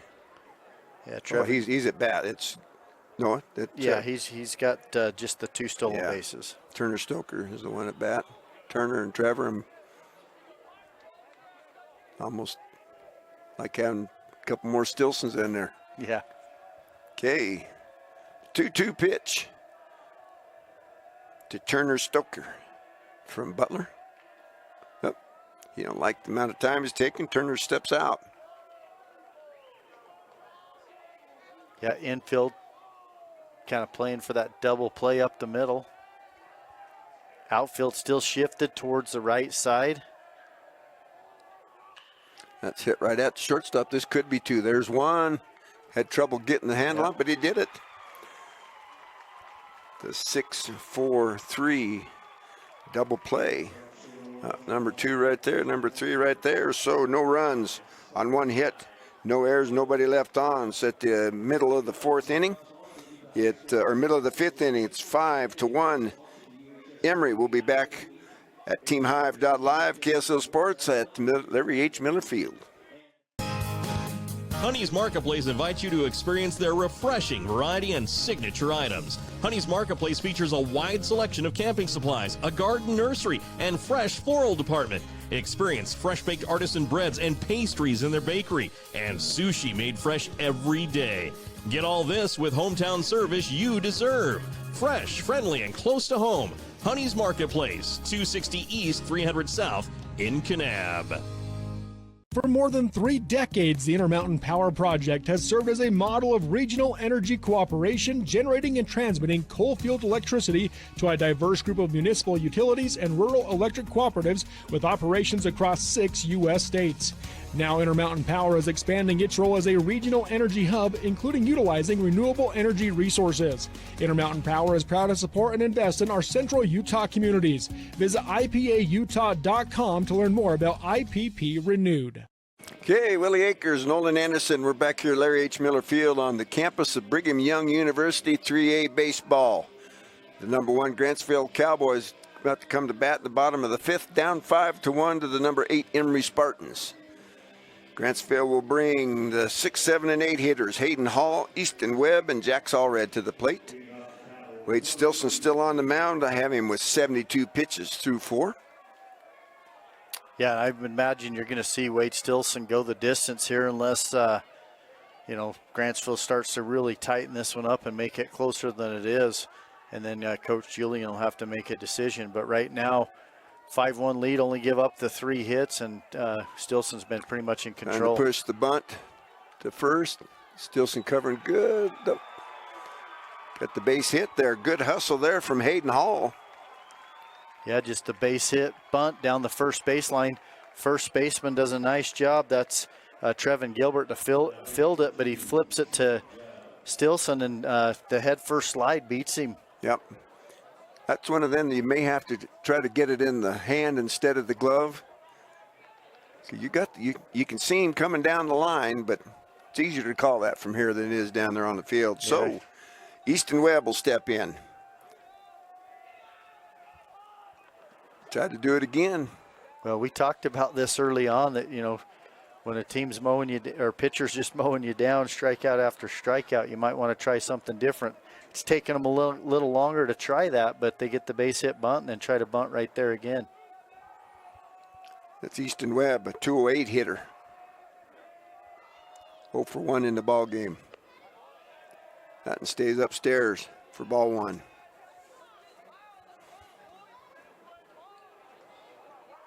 Yeah, right now Easton Webb caught looking on the strikeout last time. I wouldn't be surprised if Coach Warren still doesn't have him bunt right here.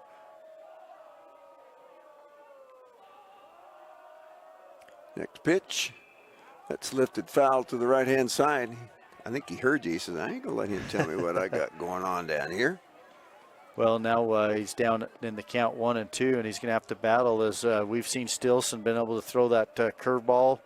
Gets people even looking, curveball with 2 strikes, but then he challenges them with the fastball in on the hands.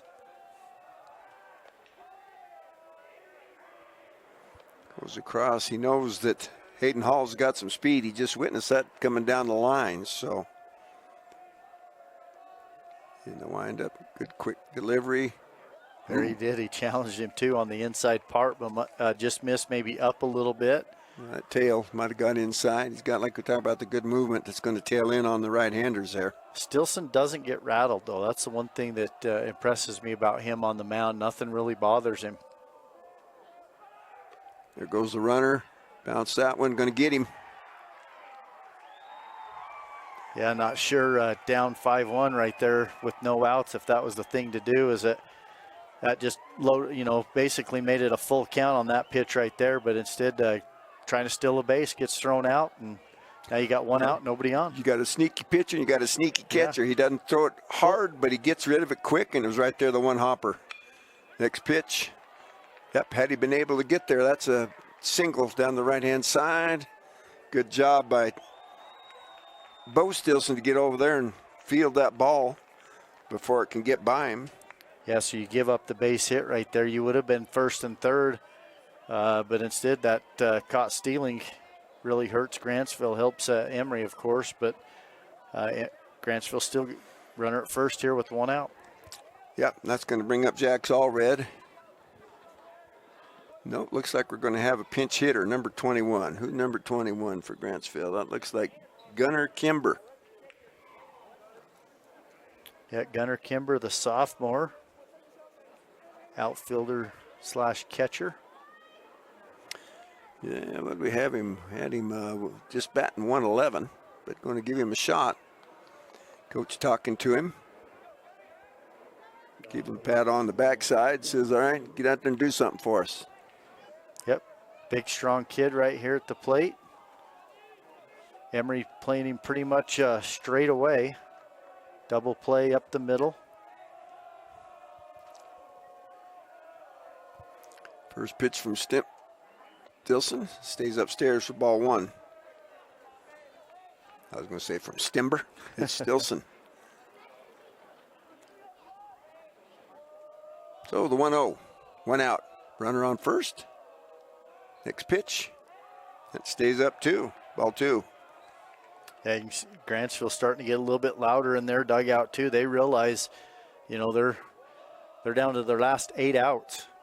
He's only been 0-2 one other time in the ball game, or 2-0 in one other time in the ball game. Next pitch, going to catch corner for strike 1. Like you said, he doesn't get rattled. No.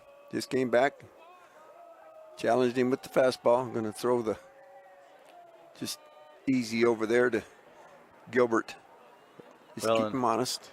And Grantsville's had 2 runners thrown out at second base. I doubt you'll see them trying unless it's just a huge jump and someone with some blazing speed. Yeah, ball 3.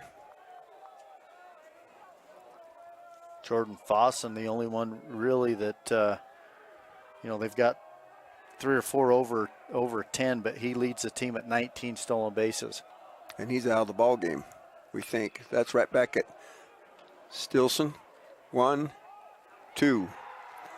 So on the 1, 4, 3 put out. Second out is Easton Webb at second, and the third out is the Gunnar Kimber on the back end of that. So no runs on 2 hits. There were no errors and no one left on. So at the end of 5 complete, still 5-1 Emery. We'll be back at Larry H. Miller Field on TeamHive.live and KSL Sports. Jones & DeMille Engineering was founded in 1982 with a simple mission: to shape the quality of life where we live, work, and play. We are proud to serve by providing clean water, increasing access to nature and recreation, protecting homes from flooding, designing safe wastewater systems, and connecting our communities. It is our goal to create a place where people want to live, work, and enjoy life. Jones & DeMille Engineering, shaping the quality of life. It all starts with a Chevy truck. Chevy Silverado with the Turbo Max engine and best-in-class standard torque. And Chevy Silverado HD with up to 14 available camera views. Do more in a Chevy truck. Get yours now. Get $5,750 total value on this Silverado when you trade in an eligible vehicle. That's 10% below MSRP. See your Rocky Mountain Chevy dealers. Okay, Willie Akers, Nolan Anderson here. 5-1 ball game. The new pitcher for Grantsville is Jordan Fossen. We'll get some numbers here on Jordan Fossen for you. Number 4, he's got a 2.77 ERA in 17 2/3 innings. 4 base and balls, 21 strikeouts. And we got a 2-0 record. So, third pitcher in the ball game, he's going to face 7, 8, and 9. Abrams, Alton, and Jensen. Hayden Abrams, 0 for 1 in the ball game. Came in hitting 238. First pitch, he's going to miss for ball 1.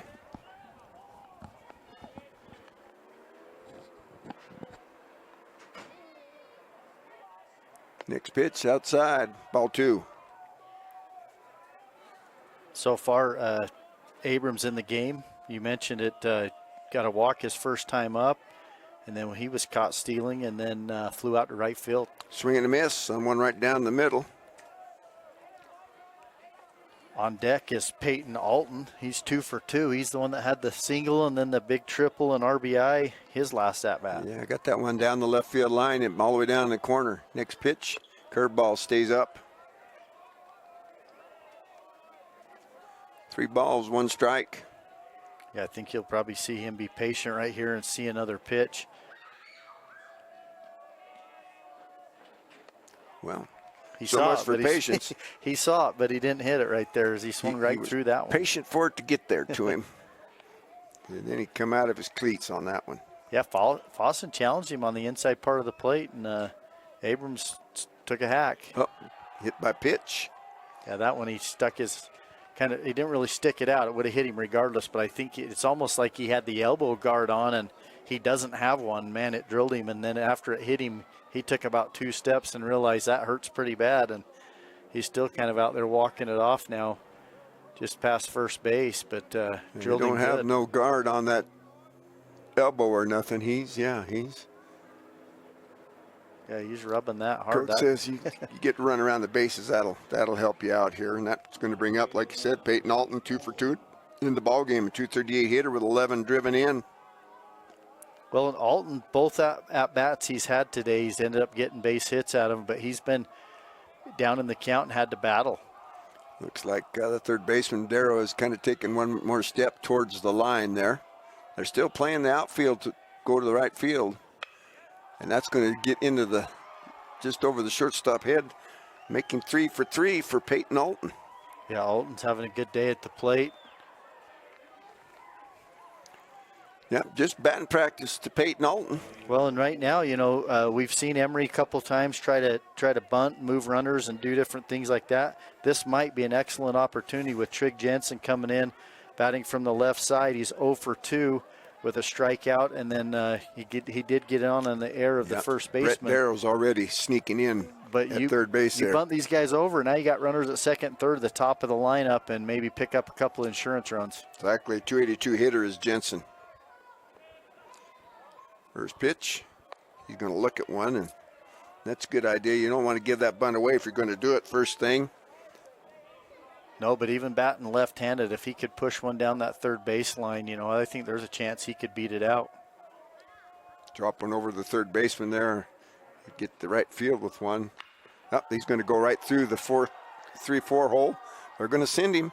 It's going to be a play at the plate, and they're going to get him. Yeah, you got to realize good arm. Brimhall's the right fielder now.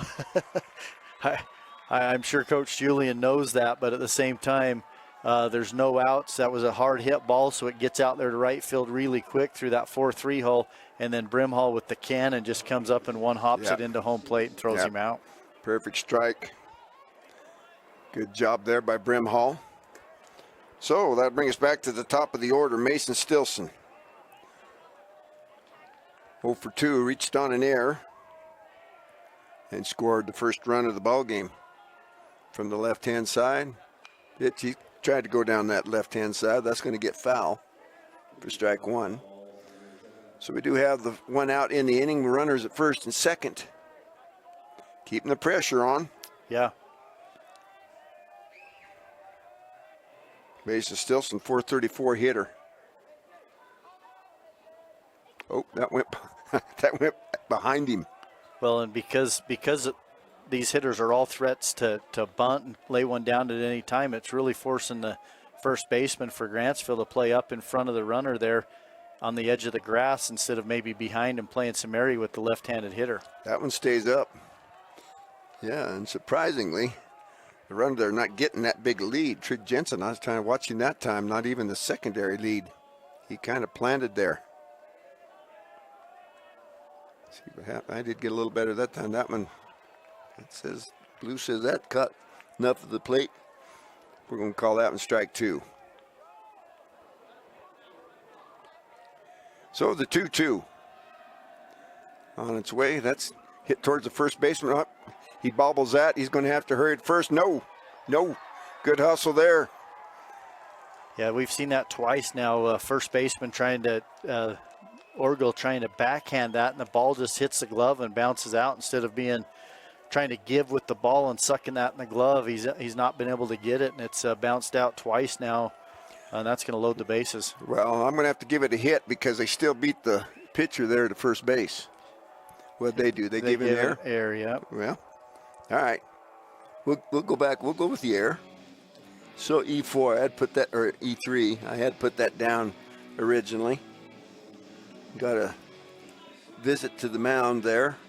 Yeah, and this is a chance for Emery really almost to put this game away. The way that Stilson's been pitching, you know, it's been hard enough for Grantsville to get base runners, let alone get a base runner to second base. But if they could go ahead right here and get a base hit or get a couple more runs in, you know, it could really extend this one and almost put this game out of reach. Yeah, because we're in the 6th inning here, so they'll have 2 more attempts at it.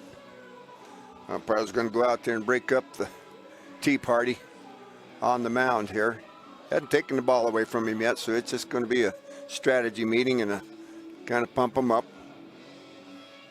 Blue and the coach Danny Warren talking to each other there as they head back. So that's going to bring up Wade Stilson, 525 hitter. 1 for 2 on the ball game.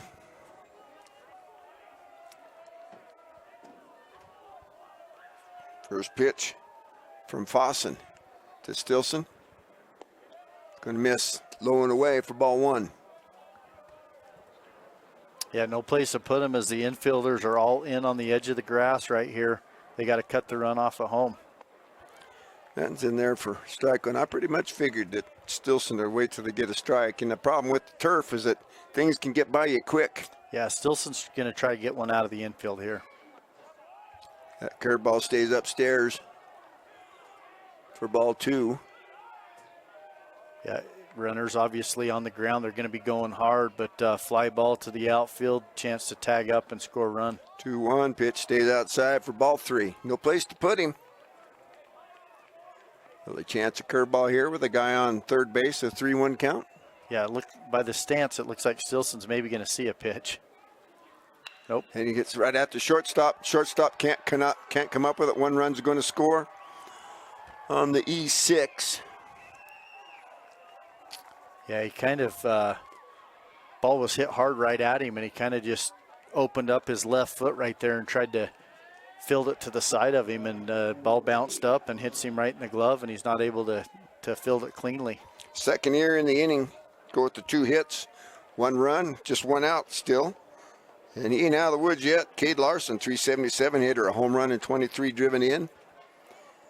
Cade's 0 for 3 in the ball game, but very capable. First pitch. Ooh, tried to turn on one. Yeah, he was way out in front on that one ahead of the pitch, but he's capable, like you said, of really turning on one, and there's lots of room down the left field line. He did fly out deep to center earlier in the game, so once again, same thing, trying to get a pitch that he can drive out of the infield. Next pitch, curveball. That's going to stay up. Even things up at 1-1.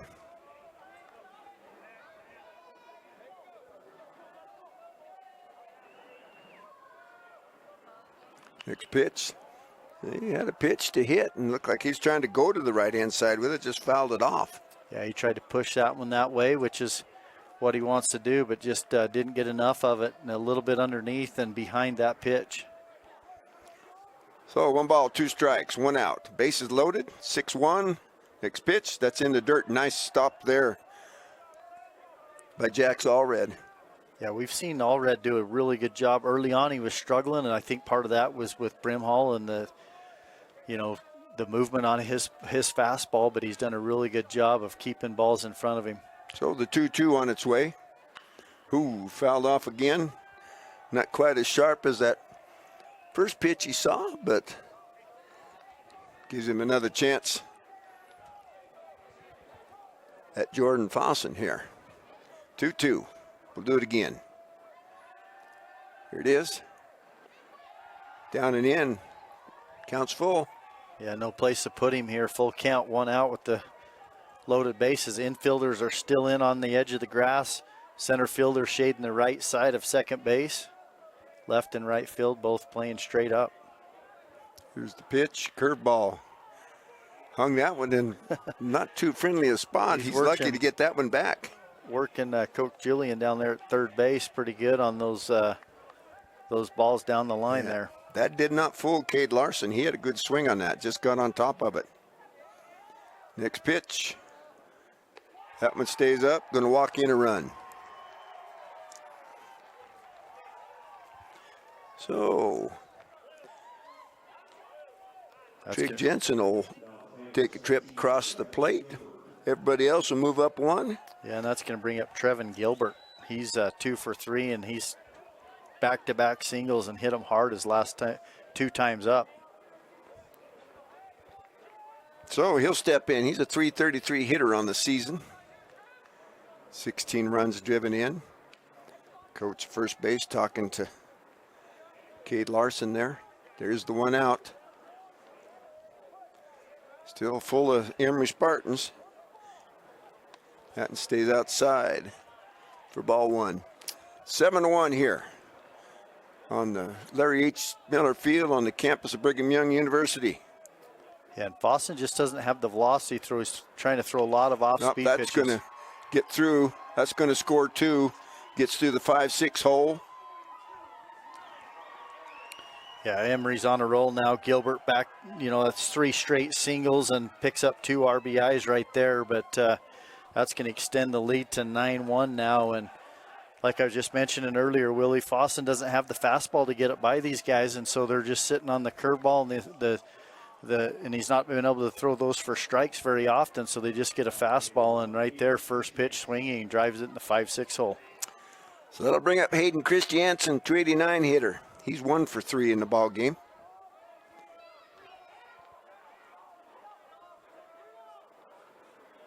Here's the pitch. Oh, swing and a miss. One on the outside portion. He's talking to himself.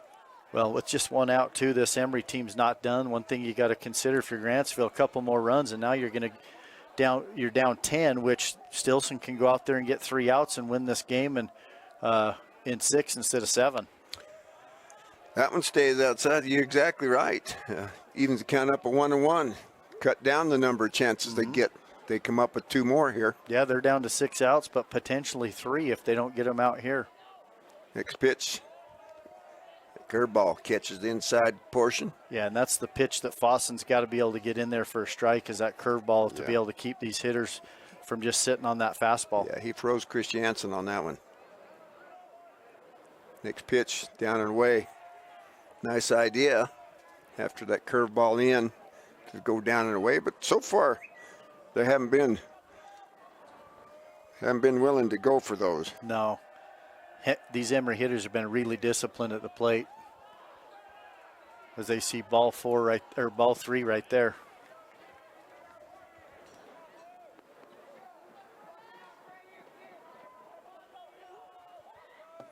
Oh, the full count pitch on its way, swing and a miss. That's a big out. Yeah, that's for the Grantsville Cowboys. You're right. That's a really big out because if they don't get him, then you're getting down into where you start getting into, territory where now the winning run or 10 run basically is at second base, but still only at first base right now. Yeah, Turner Stoker coming to the plate. First pitch on its way. Low and away for ball 1. 9-1 your score here. Top of the 6th inning. Emery at bat with 2 outs, 2 on. First and second. Here's the pitch. Ooh, that's lifted to the left-hand side. That probably going to end the inning. Darrell coming. That's the P5 for out number 3. But Emery comes up with 4 runs. They do it on 3 hits. There were 2 more errors in the inning or in the ball game, and there were 2 runners left on. In the middle of the 6th inning, it's 9-1. With Grantsville coming to bat, we'll be back at Larry H. Miller Field on TeamHive.live and KSL Sports. Embark on your journey to radiant skin with Sam Pete Skin Bar. Whether you are looking to address specific skin concerns, kickstart your skincare routine, or simply indulge in relaxation, we've got you covered. Facials, microneedling, seasonal chemical peels, and more. Located at 210 West Main Street in Mount Pleasant, Utah. Visit our website at sampeteskinbar.com or call or text 435-314-6024 to book your appointment today. San Pete Steel in Moroni was founded in 1994 and is one of the major steel construction companies in the Intermountain West, specializing in structural steel fabrication and erection. San Pete Steel's impressive portfolio includes the Hale Theater in Sandy and structures on the campuses of the University of Utah, BYU, and UVU. San Pete Steel in Moroni, where their motto is done right and on time, at 685 East Main in Moroni. Call 800-261-1026, 800-261-1026, or sanpetesteel.com. And welcome back to Larry H. Miller Field. Emery leads this one here in the bottom of the sixth, 9-1. And Grantsville coming to the bat. It's Jordan Fossen to lead off to start the bottom of the sixth inning here for the Cowboys.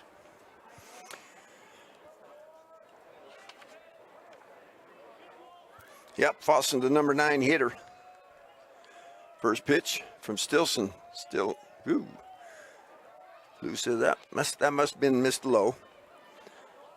Fossen, first time up, got a hit. This is only the second time he's seen Stilson in the sixth inning. That's called strike one. Yeah, they haven't even gone through the lineup twice yet. Stilson just been pretty efficient, only giving up the 4 hits and the 1 run so far in this game.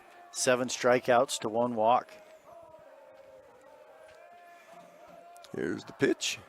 Swing and a miss at a curveball. Yeah, Fossen did get the single his last time up, but then was thrown out, caught stealing. Next pitch. Ooh, tried to get him to go to one upstairs. I had Stilson with 85 pitches coming in. Yeah, and he should be able to finish this out. You wouldn't think curveball's going to get him looking. Coach Julian make any changes regardless of having it go into the 7th inning. That's going to be his 8th strikeout. 8th strikeout to 1 base on balls. That'll get us back to the top of the lineup. So it'll be the 3rd time through here. Crew Warren, 0 for 2 in the ball game. Came in hitting 400, a home run and 17 driven in. First pitch, swing and a miss. Big cut right there from Crew Warren, and he was looking at the scoreboard on that one. He took a healthy hack.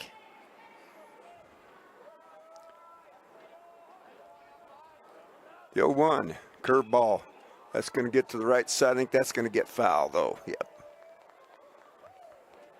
Yeah, quickly, though, down in the count 0-2 as Stilson continues to pound the strike zone, just get ahead. And it's paid off.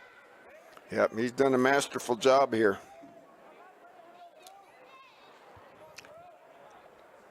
Warren's going to have to protect here with 2 now. Next pitch, swing and a miss, strike 3. Yeah, got him on the high fastball. 9 strikeouts. Yeah, Stilson came in with 68 strikeouts to 24 base on balls. So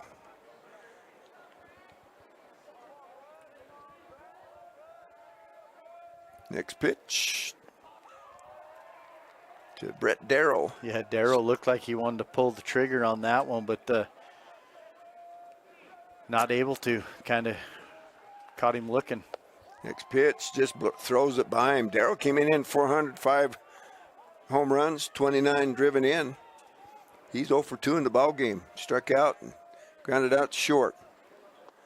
Same thing there. Strike 2. Strike 3. The 3rd out. So he strikes out the side for his 10th strikeout. No runs, no hits, no errors, nobody left on. After 6 complete, it's 9-1.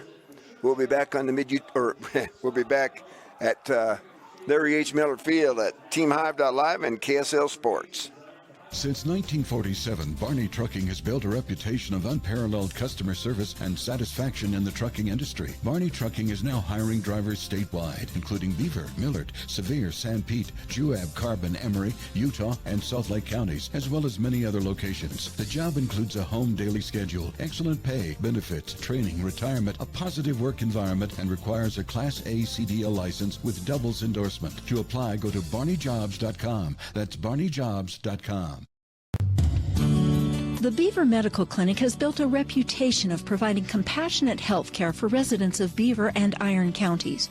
You'll appreciate the professional services of Doctors Roger Smith, Wade Oakton, Lance Smith, Rhett Smith, and nurse practitioners Wade Hollingshead, Lindsay Cheney, Robin Horton, and Joan Yardley. The Beaver Medical Clinic is a family practice offering affordable health care and convenient payment options, with offices in Beaver, Milford, and Parowan. Okay, Willie Akers and Nolan Anderson back here, 3A State Baseball, Larry H. Miller Field. Got a new pitcher.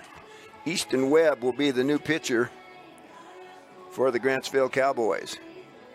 Trying to keep the Emery Spartans to the 9 runs they got. They got a big order. They're going to have to come up and get 8 runs off of Mr. Stilson, Wade Stilson, when they come to bat in the 7th inning. Coming to bat for Emery is going to be Hayden Abrams, Peyton Alton, and Trig Jensen, 7, 8, and 9. Yeah, right now, too, Emery gets a chance to see a new pitcher in Easton Webb. Hayden Abrams, like you said, right now going to get its chance. He's 0 for 1. But he's reached twice with the walk and hit by pitch. Yep, good numbers for Easton Webb in limited duty, just 4 1/3 innings, but a 1.62 ERA, 1 base on balls to 6 strikeouts, and no record. So looks like he's been coming in and cleanup work like this. Probably hadn't had to clean up too much with a 17-2 record, or just the 2 losses for Grantsville. But he'll face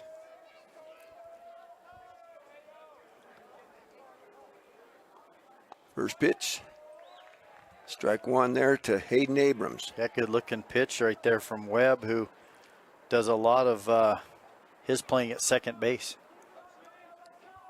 Next one's a curveball that just about got Hayden Abrams. Yeah, I think Abrams will probably put that one on the shelf and look for a fastball right here after seeing that curveball.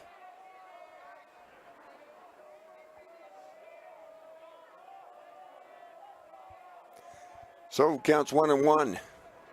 Next pitch.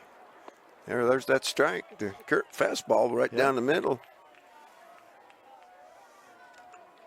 1-2 right now. Got to be protecting the plate right here and fighting off any pitch you see. That's hit towards the second baseman. Knocks it down across the field for out number 1 on the 4-3 putout. Good job by, who is that? Number 21. Is that that's nope, Gunnar Kimber. So Gunnar Kimber now at second base. Well, and Abrams got down the line, if Kimber didn't come up with that one to throw it quickly, he would have been safe at first, but he got him just by half a step. Peyton Alton at the bat, at the plate. That's hit right back up the middle. Oh, a nice stop there, but no chance. Yeah, that's 4 for 4 for Alton. Yeah. You got to give that one a base hit. We'll see what they do on the official scoreboard out there, but he's had a day at the plate, that's for sure. Yeah, because he's going to have to come up. Yeah, they give him another hit. Yeah. So the 11th hit in the ball game. We still disagree on that one hit there back in the first inning, so I'm sticking with my guns on that one. So we're going to have a pinch runner, number 9. Yeah, number 9 is going to be Ben Johansson coming in to run for Peyton Alton. So while they get everything straight here, we'll bring you up to date. Got 1 out. We're in the top of the 7th inning of a 9-1 ball game in favor of Emery, who are batting right now. And that's Trig Jensen, number 9 hitter. Well, earlier today we seen Union, the number 7 seed, knock off Juab, the number 2 seed, 3-2. And right now we've got Emery, the 8 seed, leading this one 9-1 over the number 1 Grantsville Cowboys. So first pitch down and in for ball 1 to Trig Jensen. 1 for 3 on the day. No, 2 for 3 on the day. Can't read my own scribbles there, Coach. So the 1-0 pitch. Yep, that's in the dirt. And Johansson's going to take second on ball 2. No chance for Jack Allred on that one. No, that one went clear to the backstop. He got a favorable bounce, though, and still threw that one down. But Johansson went right to the bag and stayed on the bag. So 2-0, 1 out, runner at second. Here's the pitch. Just fouled off right at the plate for strike 1. Yeah, pretty good swing from Jensen right there. His last at-bat, he hit that hard one through the 4-3 hole where Brimhall was able to come up and throw the runner out going home. Got some good speed. He's got 6 stolen bases, so batting from the left side, he'd probably get down the line pretty quick. Fouls that one off, even the count at 2-2. We did see him try and push a bunt to the left side earlier in the ball game, but pushed it foul. Yeah, and that pitch was out over the outside part of the plate. He tried to go with it, just fouled it off over that the dugout down the third base line. So here's the pitch. Going to be in the dirt. Nice pickup by Allred. Means the count full. So it'll be the 6th pitch in the at-bat for Jensen. Just the 1 out. Runner at second. Next pitch. Turned on one way inside. Cleared out his dugout. Yeah, they got the screen across the front of her. That would have got in the dugout, but it's still keeping them alert right there. Yeah, had him backing up. They're talking to each other down there now. So, count's full. Johansson out there at second. Crew Warren's trying to sneak in behind him there to hold him on. That was lifted foul to the left-hand side. Jensen batting in the 9th spot right here. He's a lot like a leadoff hitter, which you turn around, you got Mason Stilson, who is the leadoff hitter. They both bat from the left-hand side. But good speed, has good control of the bat, able to, hit the ball where it's pitched and having a great at-bat right here. Next pitch, that's hit towards foul down the first base line. This will be the 9th pitch in the at-bat. So you talk about it. He's wearing him out. The advantage, the more he sees him, the more the advantage might swing to Mr. Jensen here. So here's the pitch.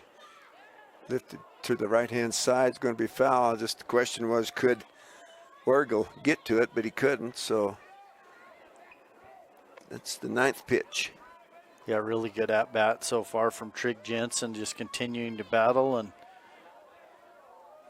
Webb's out there going to try to find a way to throw him a wrinkle or something and get him off his rhythm. So here's the pitch. Went up in the zone. Might have been ball 4, but you never know. Day like this, he fouls it straight back. Yeah, and you like the aggressiveness at the plate rather than, leave a marginal pitch up to an umpire to decide, is that going to be strike 3 or ball 4? He, like I say, he's got such good bat control, he's able to foul it off. Here's the pitch. Guess what?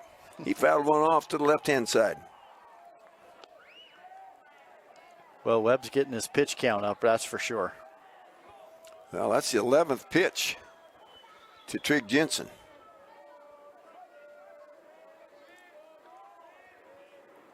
Next pitch. Going to get him looking. Yeah, it caught him on the inside part. As a great at-bat, though, from Trig Jensen. Good job of pitching, too, for Webb, not to give in, to keep battling and come back and get the strikeout. Got that tailing fastball that worked his advantage there. Started it on the inside where he hadn't gone much. So that brings up Mason Stilson from the left-hand side. Stays upstairs to him for ball 1. Yeah, Stilson still, well, they did give him the hit, the first one, the one you talked about, but other than that, so 1 for 4, his last 3 at-bats, he's ground out to second, struck out, and grounded out. Well, actually reached on the air on the first baseman. Yeah. Fouls that weekly back behind the plate.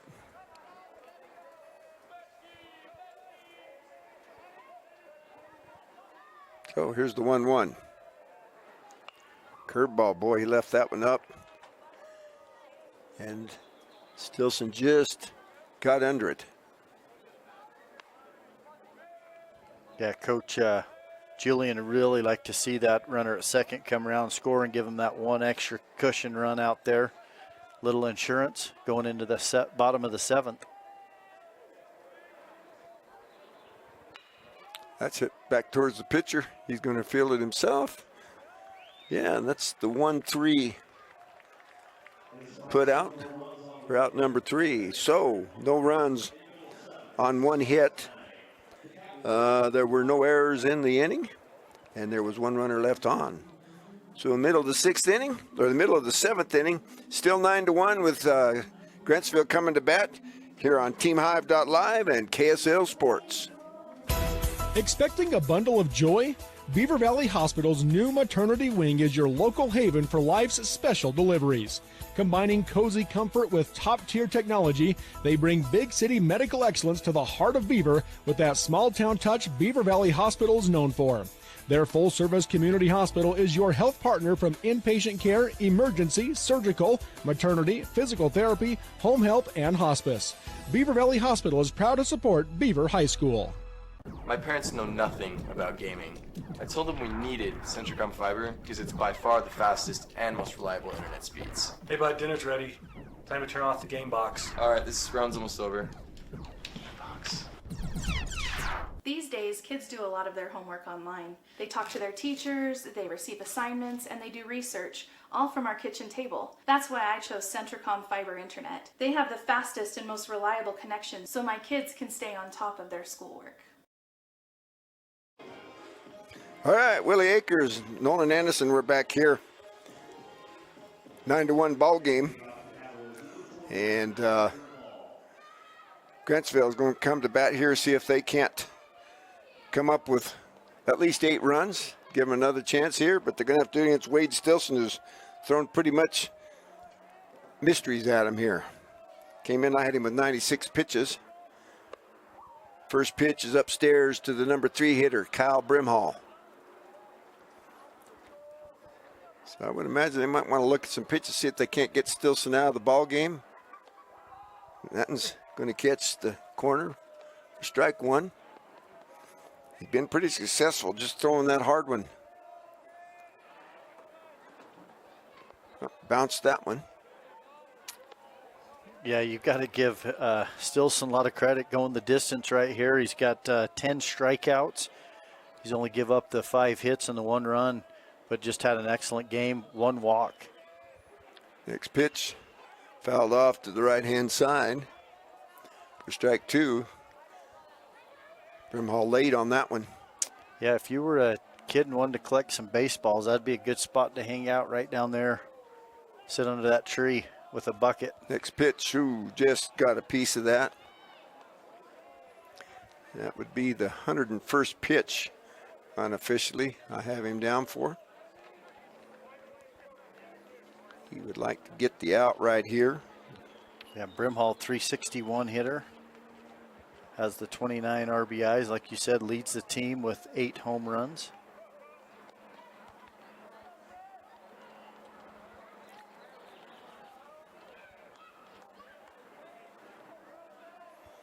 So the 2-2. Oh, curveball stays up. Yeah, Brimhall kind of just ducked that one as it went over the top of his head and back to the screen. I have that as pitch 102, so he's got to be concerned here. Curveball there, stays upstairs. Just the second base on balls given up. Yeah, really surprised too that he went back-to-back curveballs and ball 3, ball 4 and walks him, but didn't just challenge him, knowing that pitch count's low. You got the 8-run lead. Try to let your defense work behind you, even if he does put the ball in play. Depending on how he pitches here, you get a chance for a ground ball double play, and it doesn't affect you. Oh, that one's up and in to Argel. Pitch 104. And Grantsville might be seeing a few pitches right here. It might be that, hey, this is our last shot. We're down to 3 outs. Let's see if we can't get him out, and maybe someone else has to come in not real warm and kind of cold to try to close this one out. So that right down the middle on pitch 105.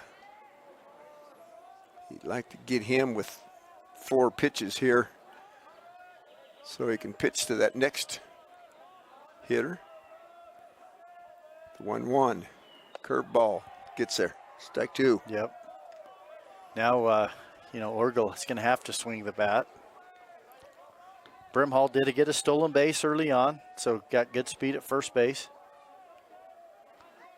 You don't want to run yourself out of it right here. No. Next pitch. Ooh, bounces that one. Pitch number 107. Even things up at 2-2.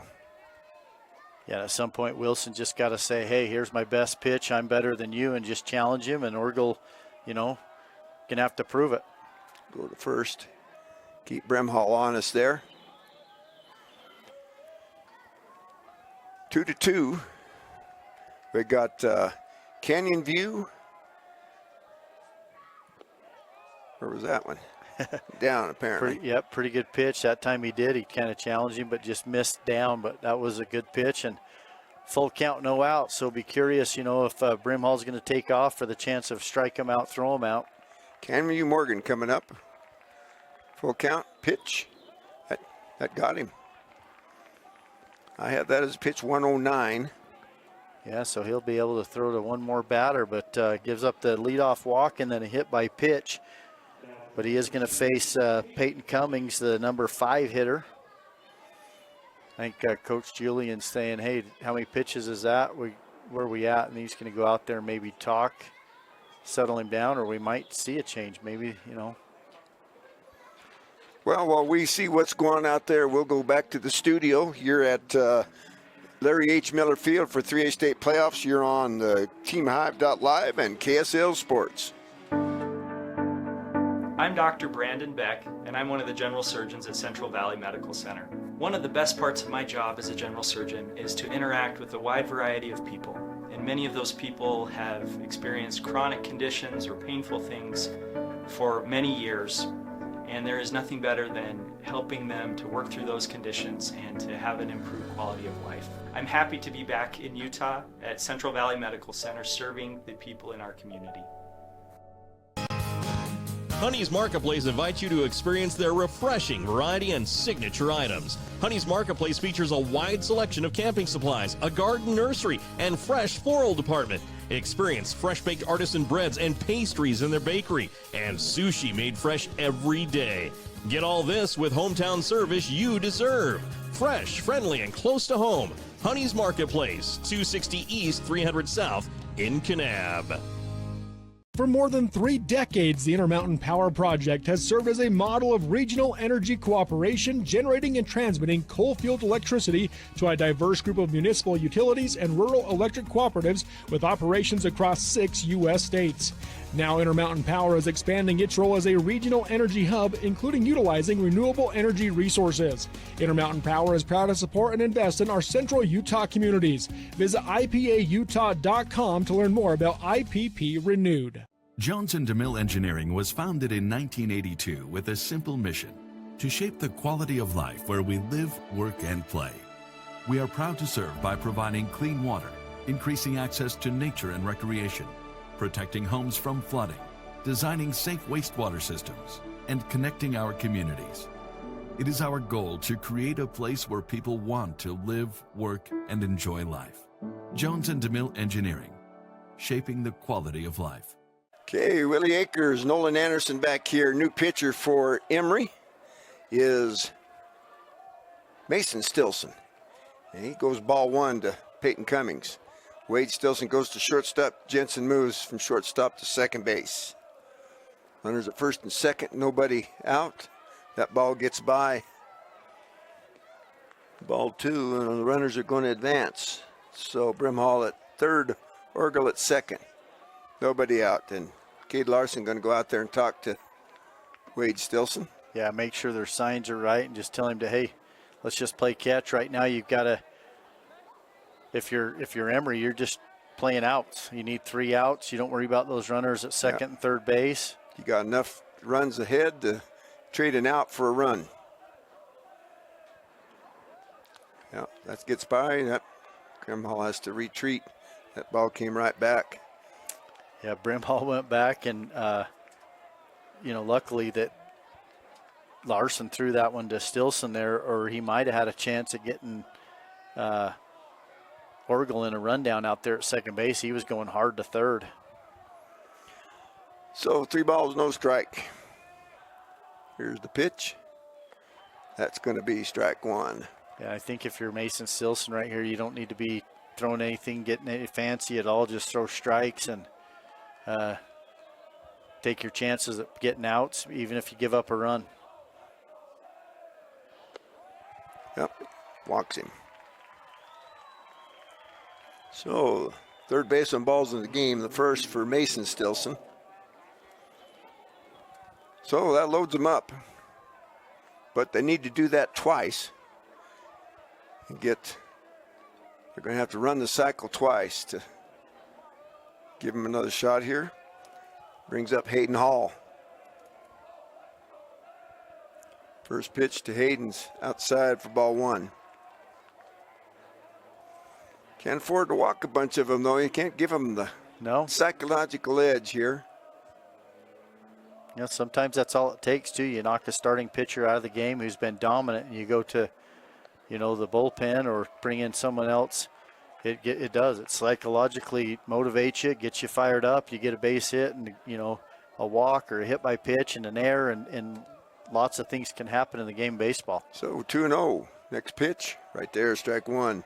Finally, he took a little bit something off there just to hit the strike zone. Put the bat in their hands. Hayden Hall, 362 hitter. 1 for 2 in the ball game. Well, we talked about it. Mason's only got 5 2/3 innings pitched, so he hasn't pitched a lot as far as varsity innings. Falls behind right here, 3-1. I wouldn't imagine you're going to see Coach Julian go maybe 1 or 2 more hitters and make another change. Yep, I would go with the same guess. That's going to be ripped to left field. It's going to score 1, but they're going to have to, I think, hold the runner there. So, base hit, RBI.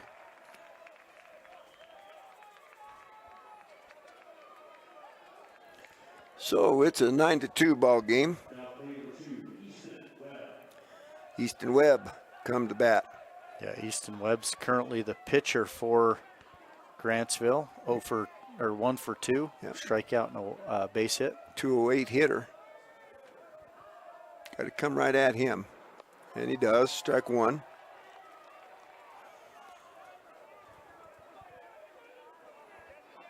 Nine to 2. Bottom of the 7th. Nobody out for Grantsville. They trail by 7. Oh, curveball way up. Yeah, almost got him right there. In fact, a lot of times you see the hitter when they leave the bat up there and duck. Sometimes they'll even hit the bat and go fair. You try to teach those hitters to get the bat down with you. Next pitch. That's fouled off to the right-hand side.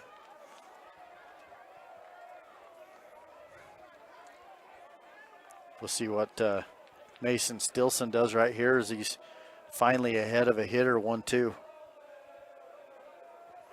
From the windup. There's the pitch.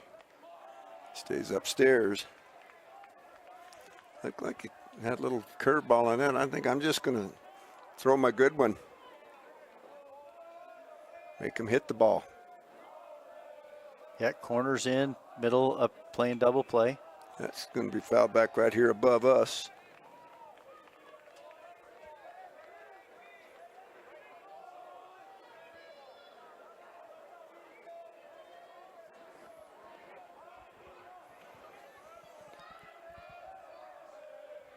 So the 2-2 pitch on its way. Oh, got him. Yeah, and I think you see coaches talking right there in the dugout for Emery, and that might bring out Coach Julian. I believe it is. Yeah, so as Coach Julian makes his way to the mound, we'll take a break. We'll be back at teamhive.live and KSLsports.com. It all starts with a Chevy truck. Chevy Silverado with the Turbo Max engine and best-in-class standard torque. And Chevy Silverado HD with up to 14 available camera views. Do more in a Chevy truck. Get yours now. Get $5,750 total value on this Silverado when you trade in an eligible vehicle. That's 10% below MSRP. See your Rocky Mountain Chevy dealers. Embark on your journey to radiant skin with Sam Pete Skin Bar. Whether you are looking to address specific skin concerns, kickstart your skincare routine, or simply indulge in relaxation, we've got you covered. Facials, microneedling, seasonal chemical peels, and more. Located at 210 West Main Street in Mount Pleasant, Utah. Visit our website at sampeteskinbar.com or call or text 435-314-6024 to book your appointment today. San Pete Steel in Moroni was founded in 1994 and is one of the major steel construction companies in the Intermountain West, specializing in structural steel fabrication and erection. San Pete Steel's impressive portfolio includes the Hale Theater in Sandy and structures on the campuses of the University of Utah, BYU, and UVU. San Pete Steel in Moroni, where their motto is done right and on time, at 685 East Main in Moroni. Call 800-261-1026, 800-261-1026, or sanpetesteel.com. Are you a new CDL license holder? If so, Barney Trucking would like to train and pay you to become a world-class truck driver on state-of-the-art equipment. They also provide you with reliable, courteous support, a fantastic wage, paid holidays, solid benefits, home daily schedules, paid time off, an excellent safety record, and respect. Dependable truck drivers have been Barney Trucking's #1 investment since 1947. Start your outstanding career by applying today at barneyjobs.com. barneyjobs.com. Willie Akers, Nolan Anderson back here, the new pitcher, Trevin Gilbert. This goes strike one to Gunnar Kimber. Nobody out, base is still loaded. That hits right at the third base, and he comes home for one. So they get the lead runner for out number one. The fielder's choice will put Kimber at first. Base is still loaded, but they get the one out.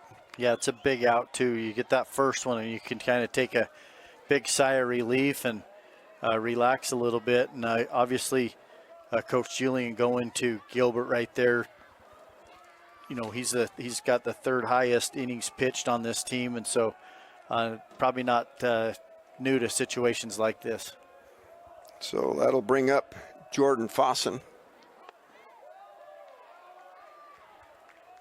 Well, the good thing for this Emery team too is you've got loaded bases, so you have the force out at any base. So if you can't get an out at one, you can probably turn to another base and have a good opportunity of getting that out. Next pitch is upstairs. Yeah, they're playing even at the corners and double play depth up the middle.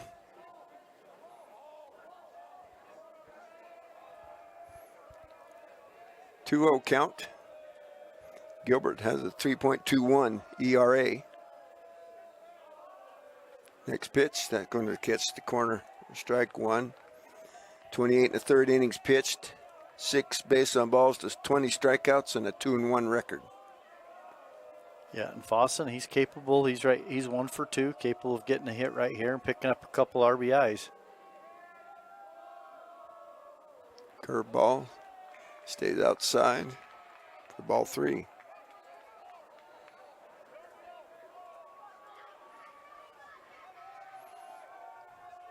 Mason Stilson faced 3 batters.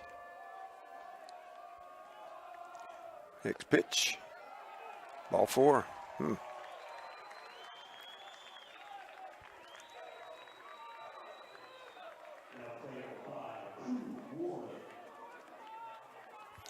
So Hayden Hall will come in to score. Everybody else will move up 1.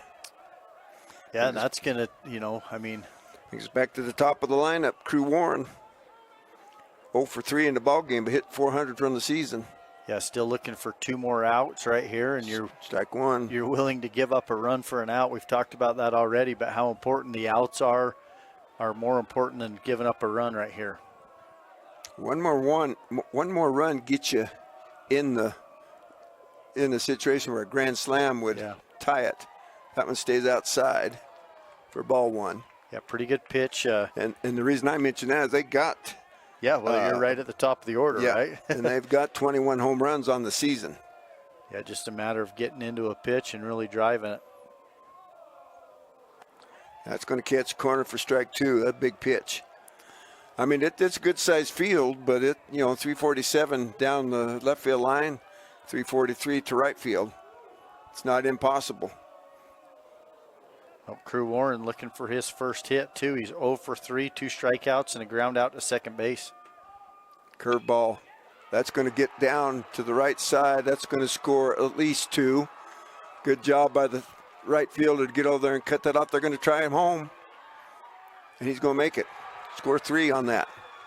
Yeah, and that was a really good job of Bo Stilson, the right fielder, get over there and knock that one down. That very well could have been an inside the park home run, but he cuts it off. Instead, it's a bases clearing double for Crew Warren.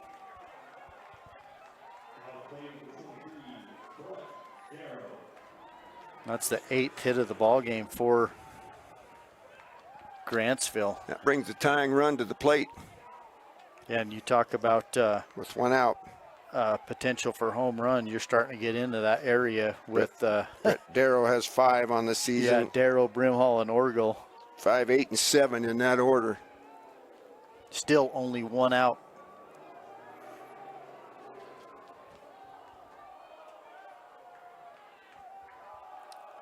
So the first pitch to Darrow. 0 for 3 on the day.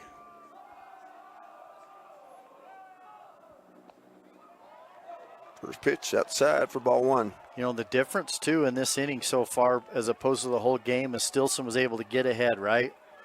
First pitch strike, 0-1 count, 0-2 count, 1-2 count. He starts it off with a walk and then a hit by pitch, and then you switch pitchers, and then it's been falling behind the count, not able to throw strikes. Ooh. And then when you have to throw a strike, they're able to get the base hit. That was a big double from Crew Warren. Got your left side of the outfield is going to have some trouble on a line drive. That sun's going to be right in their eyes. 2-0 pitch. Tying run at the plate. Strike 1. Yeah, they needed that strike right there. You know, we talked about the ability to trade outs for runs. Can't do it now. Yeah, you could maybe do it one more time, but that's it. And they've just got to try to get an out any way they can here without that runner scoring. Swing and a miss. Strike 2. Big swing. Yeah, it looked like he took a little bit off, almost maybe a straight change because Darrow was way out in front and just swung right through that pitch.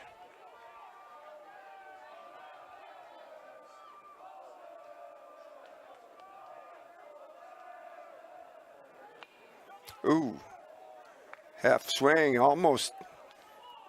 That stayed foul, but that could have been some problems.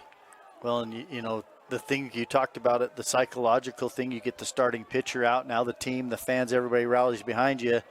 And the team that's been winning the whole time all of a sudden starts to tense up. But you've just got to believe in yourself and your stuff and go get it done. And that's what Trevin Gilbert's got to do right here. Pitch. See that shortstop Stilson. He's going to go to third for the first. Ooh. They got him in the rundown. They're going to get him. There's the second out. Brimhall was not able to go to third. Yeah, or the second. You know, that's a tough base running error right there for Grantsville because, you know, you want Stilson to throw that across the diamond. Maybe he makes a bad throw or something else, but instead it's right in front of you. It's an easy play for Stilson to go to third and get Warren in the rundown right there. Good heads-up play from Stilson and, you know, perfection on the rundown. Yeah, big out right there, but still, now you bring up Brimhall, probably the dangerous hitter on this team. Yeah, 8 with home the ability runs to tie it up with one swing.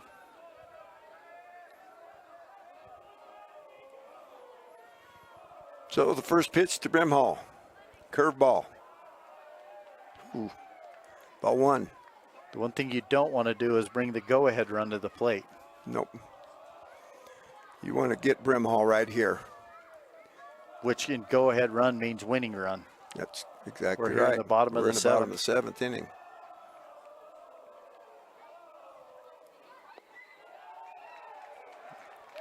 Pretty good curveball right there, but umpire says nope. So now 2-0 count. Brimhall, if you're him, you're looking to tie this in one swing.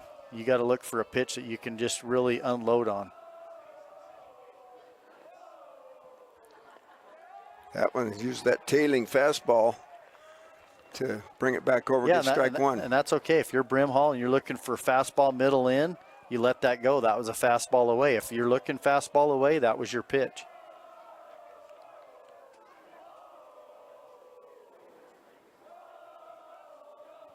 Next pitch, same spot. Larson wanted that one.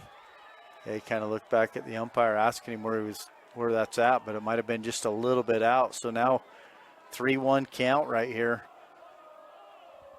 Got good speed at first base.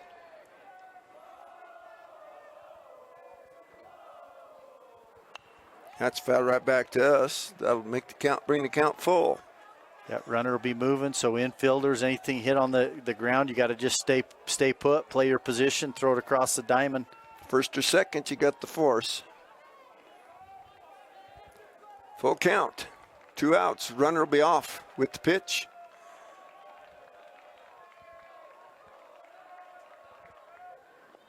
That's ball 4. Well, you said you didn't want to bring the winning run to the plate. They just did that. And Stratton Orgill has got 7 home runs on the season. He's very capable. Yeah, he's 1 for 2 on the day. Struck out looking his first time up, single and an RBI, and then was hit by a pitch in this inning. Yep, he's the 11th hitter in the inning. After Wade Stilson ran out of pitches, the floodgates have been opened. 6 runs thus far in the inning. It's a 9-7 ball game, 2 outs. Number 4 hitter at the plate for Grantsville. First pitch. Right there, strike one. That's the pitch he needed for strike one, but at the same time, if you're Grantsville, you got to like your chances, because a ball hit anywhere down the line or in the gap, you should be able to score from first base and tie this game up.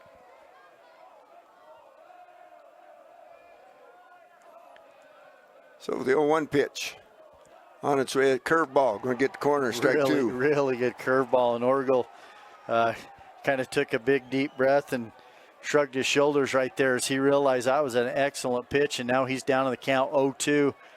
Emery really 1 pitch away from pulling off the huge upset right here. Yeah, so he'll have to shorten up here. He can't just come unwound, especially on something out of the zone, which is where this pitch should be. Yeah, nothing good, 0-2. Got him. Strike 3. Yep. Fastball away. Window shopping costs him just the first strikeout. So Emery with the 9-7 win. 9 runs on 12 hits and no errors for the Emery Spartans. And 7 runs, 9 hits, and 4 errors for the Grantsville Cowboys. So number 1 gets knocked off by number 8. So going to make things interesting on day 2.